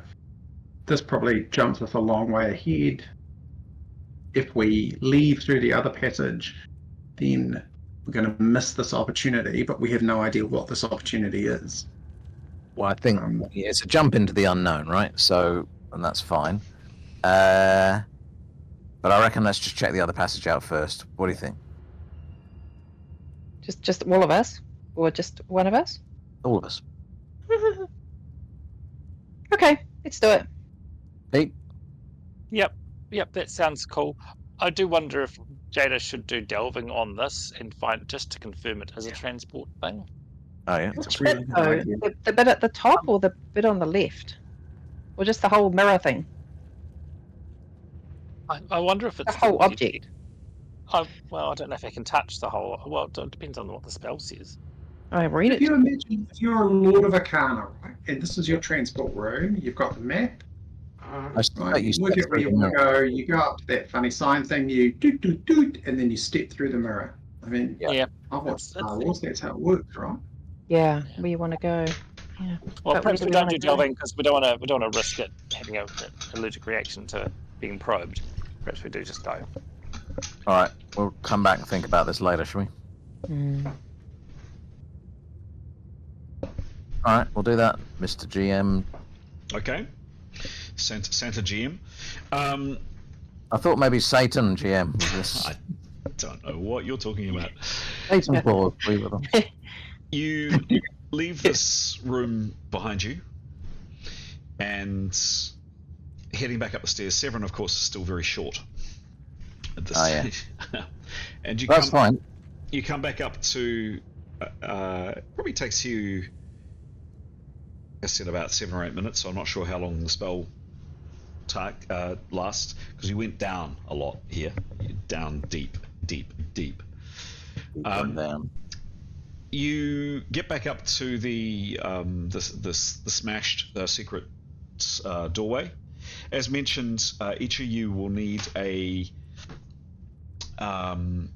medium maneuver in everybody's case except for Severin, which will be, I think, a 7 easy. Really, I'm interested here in just no failures. You will be able to scramble your way through given enough time, but there's a possible risk that something will happen if you screw it up. So 1, 2, 3, 4, 5. It's basically what I'm not interested in. Before we all do that, should we, rather than risk a rock fall for all going through, do you want to send someone off? Tenny doesn't mind scouting and then coming back rather than risking everything. Or for that matter, Severin, actually, because he's got the light. What do you think? And what happens if she gets cut off from everyone else? Dies horribly. But just with one person going through... I really like Tanya. Well, since he can go through without any risk, he'll go through, although he's got to come back. But anyway, we'll worry about that. Has he got a tracking skill? No, he hasn't. Screw it. Tanya will go, and she'll track her way up the passage. And, she'll do that. Okay. Okay, great. So, you... Yep, give me a roll to scramble through. So a medium maneuver to get through. 12. 12. Not a great roll, but it's not a failure. So mark down a medium. I'm not going to take you out of private session. Tanya, you head into this passageway, and it's quite flat. So not a lot in the way of stairs, at least to begin with. And you do walk for quite a long time. How far are you planning on going? How long are you planning on going? Well, I'll say to the gang, look, I'll walk on for about 15 minutes. Okay. So you walk for about 10 or so, and you come, Tanya, to another rockfall. Clearly, you've encountered quite a few rockfalls and kind of crumbling roofs, etc., in this complex, and this is another one for sure. This one is particularly interesting, however. It doesn't completely block the passageway. The passageway is there is still a small, and it is a small gap to get through. It would be a hard maneuver. Let me just check that. A hard maneuver to get through. But what makes it the hard maneuver particularly interesting, very interesting, is the following.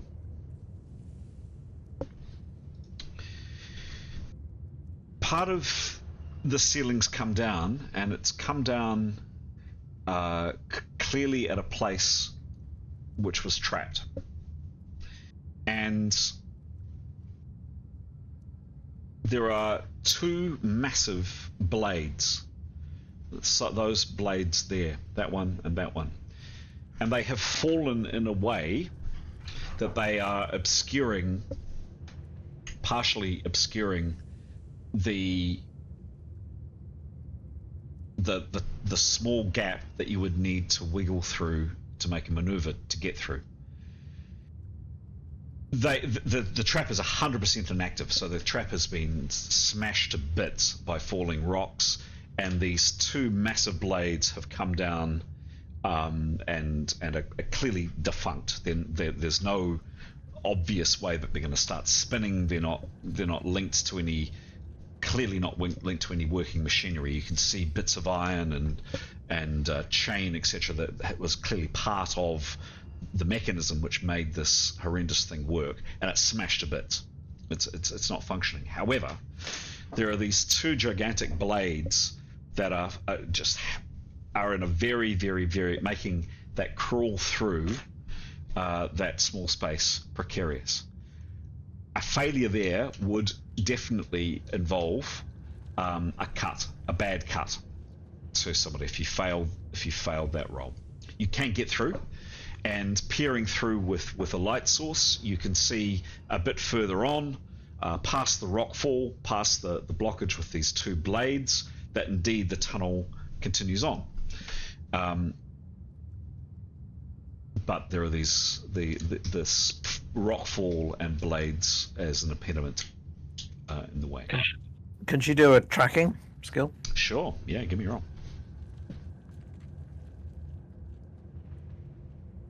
12.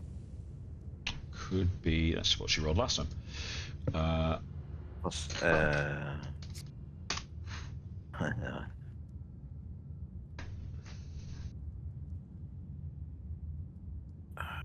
tracking plus 80. Plus 80. Sure. She's very good. You see perhaps maybe lizards, tracks of lizards perhaps, or small animals, but nothing substantial. No humanoid that you can see. And those tracks, the animal tracks, are old, very, very old. Yeah. Nothing's been through here in a long time. All right. Well, I'll walk back and tell the gang. So you can But I think just to report, you can definitely get through. It would be a tight fit, and there's risk associated with the tight fit. But you said it was a hard maneuver to get through. Correct, unscathed.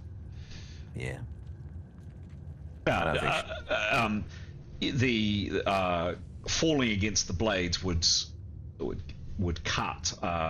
You would imagine. It's probably unless you screw it up badly, it's unlikely to be a fatal roll. You'd have to really screw up your wiggling through the gap quite remarkably, because remember again, these blades aren't moving in any way; they're static. So it would be you screwing up quite royally, but you could definitely cut yourself moderately badly, or potentially very badly. How thick are is the obstruction? How thick?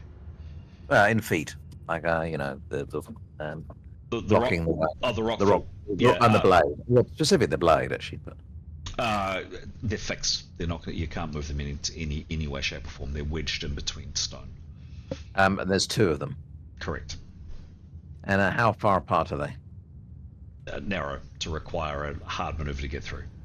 Oh, I'm sorry. I mean, how far are they from each other? You get through one and then the other? Is that how it works, or are they together? They're close together, requiring a hard maneuver to wiggle your way through. So, having witnessed Nicholas's recent spell, were he to cast it here? No, no. So with that spell, the teleportation, it needs to be something you can't. You. Oh no! Sorry, I meant the port. Yes, where you open up a section of wall. Oh, the portal? No, the portal's not going to work here. It's too thick. It's more than 3 foot. But could he cast it on? Well, I don't know. I'll have to ask him. But does she imagine that he could cast it on just the blades and then he could get through the rock? You don't think so? Okay. All right. Well, she'll pop back and explain all to the team. Hello, team. Some news. This is what I saw. It might be tricky for us all to get through and not get cut. What do we think? Yotto crouch down and start to rock. Well, yeah, I mean, probably, right? That passage will go out of the complex. That's a guess, right? Do we actually want to chance it? Let's go back and chance it. And start the new year in a new continent? Yeah. Well, if we leave here, there's nothing to gain us. We've lost Torvash. we chased him, we failed. What is our other purpose for being here? Well, to help Severan's mum out, but that's perhaps secondary. But anyway,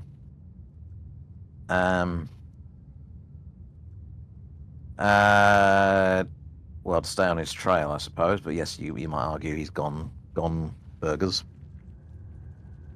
All right. What do the rest of you think?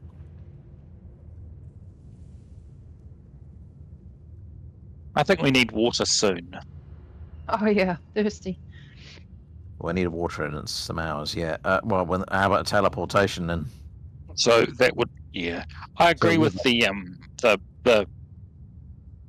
action for another intuition spell could be selecting one of the symbols, and then if it activates it, like I think someone said that before, having a short time. So yeah, good thought. Someone mentioned that before. I wonder if we go and use a second use of that spell on what would happen to select a symbol. Yeah. All right. I will do that. Okay. So we'll back to that. Okay. Sorry.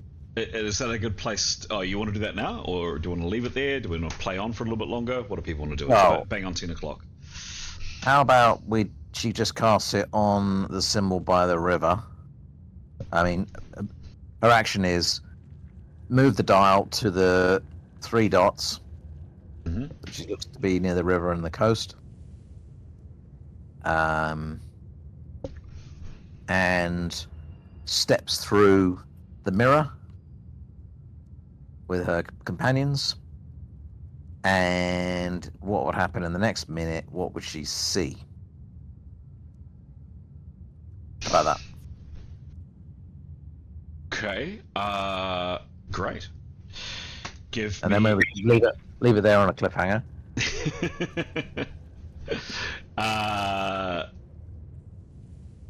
I'll be a literal cliffhanger. Yeah, literally. Give me a roll, please, for the spell. So you're going for this location here? The dots by the river and the coast, yep. 3 dots. Okay.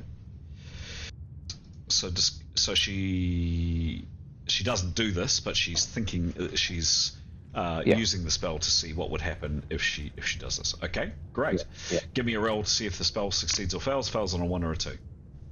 Succeeds on a 45. By the way, so what was the symbol it's currently set to? This one. Yeah. Oh yeah. Which is our symbol. It's where we are now. Yeah, remember that. The demon one. The bloke with horns. Yeah. That's what it looks like. So the spell into a big socket. The spell the spell goes off successfully. Yep. You see for the next minute, and she does all of this within a minute's time. She moves up to, she sees herself, or she gets a sense of moving up to the dial, and yes, there is a sense that that dial does in fact move, and yes, in fact, that does change the symbol above the mirrored face, and stepping through that, she's got a light source with her, hasn't she? Yep. She is in an underground chamber. She's cold, and a darkened underground chamber, completely ruined, and a long passageway in front of her. And finally, is she aware of what she stepped out of? Something similar. Something akin to what you're looking at the other Potential end. to come back is always good. Yes. Okay. All right. Well, a cold place. Sounds familiar. Is that where we leave it for this session and for 2024, folks? See seems suitable. Should we just chuck Askell through before we go, or? Yeah. So on the No, map, I no. thought those were rivers, but maybe they're underground tunnels. Oh, I think probably they're rivers, but it's Oh, probably It's an quite underground cavern. a large scale, but it Right. obviously links to other similar structures to the one that we're in, I suspect. Yeah. Be a new giant Iron Man to defeat. A new iron dogs and snakes. Hooray! we'll be all right. We've got our magic items. Some of them surely have to do something. All right, folks, shall we leave it there for 2024? Think it's Lovely. best. We're still alive. We're still alive. Yeah. Stay alive to 25. Stay alive to 25. You did it. Yes. Excellent. Extra XP. Hope you had fun, guys. It's been a delight playing with you all this year. Thank you very much indeed. There we go, gentle viewer, gentle listener. That's it for 2025. Actually, I'm going to go around each player. Can we have a word that would sum up Twilight of the Old Order for 2024? We'll start with Pete. Aw, I was hoping we were going to choose me first. Twilight. I don't know what I'd say. Challenging. Okay. Stara? Paranoia. Graham? Either trepidation or battered, one of the two. And lastly, Giles. Oh, I think it'd have to be deathly. Definitely. Yeah. There we go. Excellent. I reckon you can apply those to 2021, 2022, 2023. Right. Something about Rolemaster or the GM. Rolling credits. Above all, fun, I have to say. Yeah, very good. Can't Excellent. believe no one died today. That was cool. And look, thanks for all your hard work in 2024, Chris, Yeah. because I know there's lots of work you put in. Yeah, you thanks. know. That's been really good. Really good. Excellent. So much work. You are most welcome. Can I say Sophocles would be two? There was a really good speech by Severin, but I think Yotto's mirrors transporter and for spotting the hole for the key was pretty key. Very good. Yeah. Nice. Yeah. Excellent. That's where we're going to leave it, folks.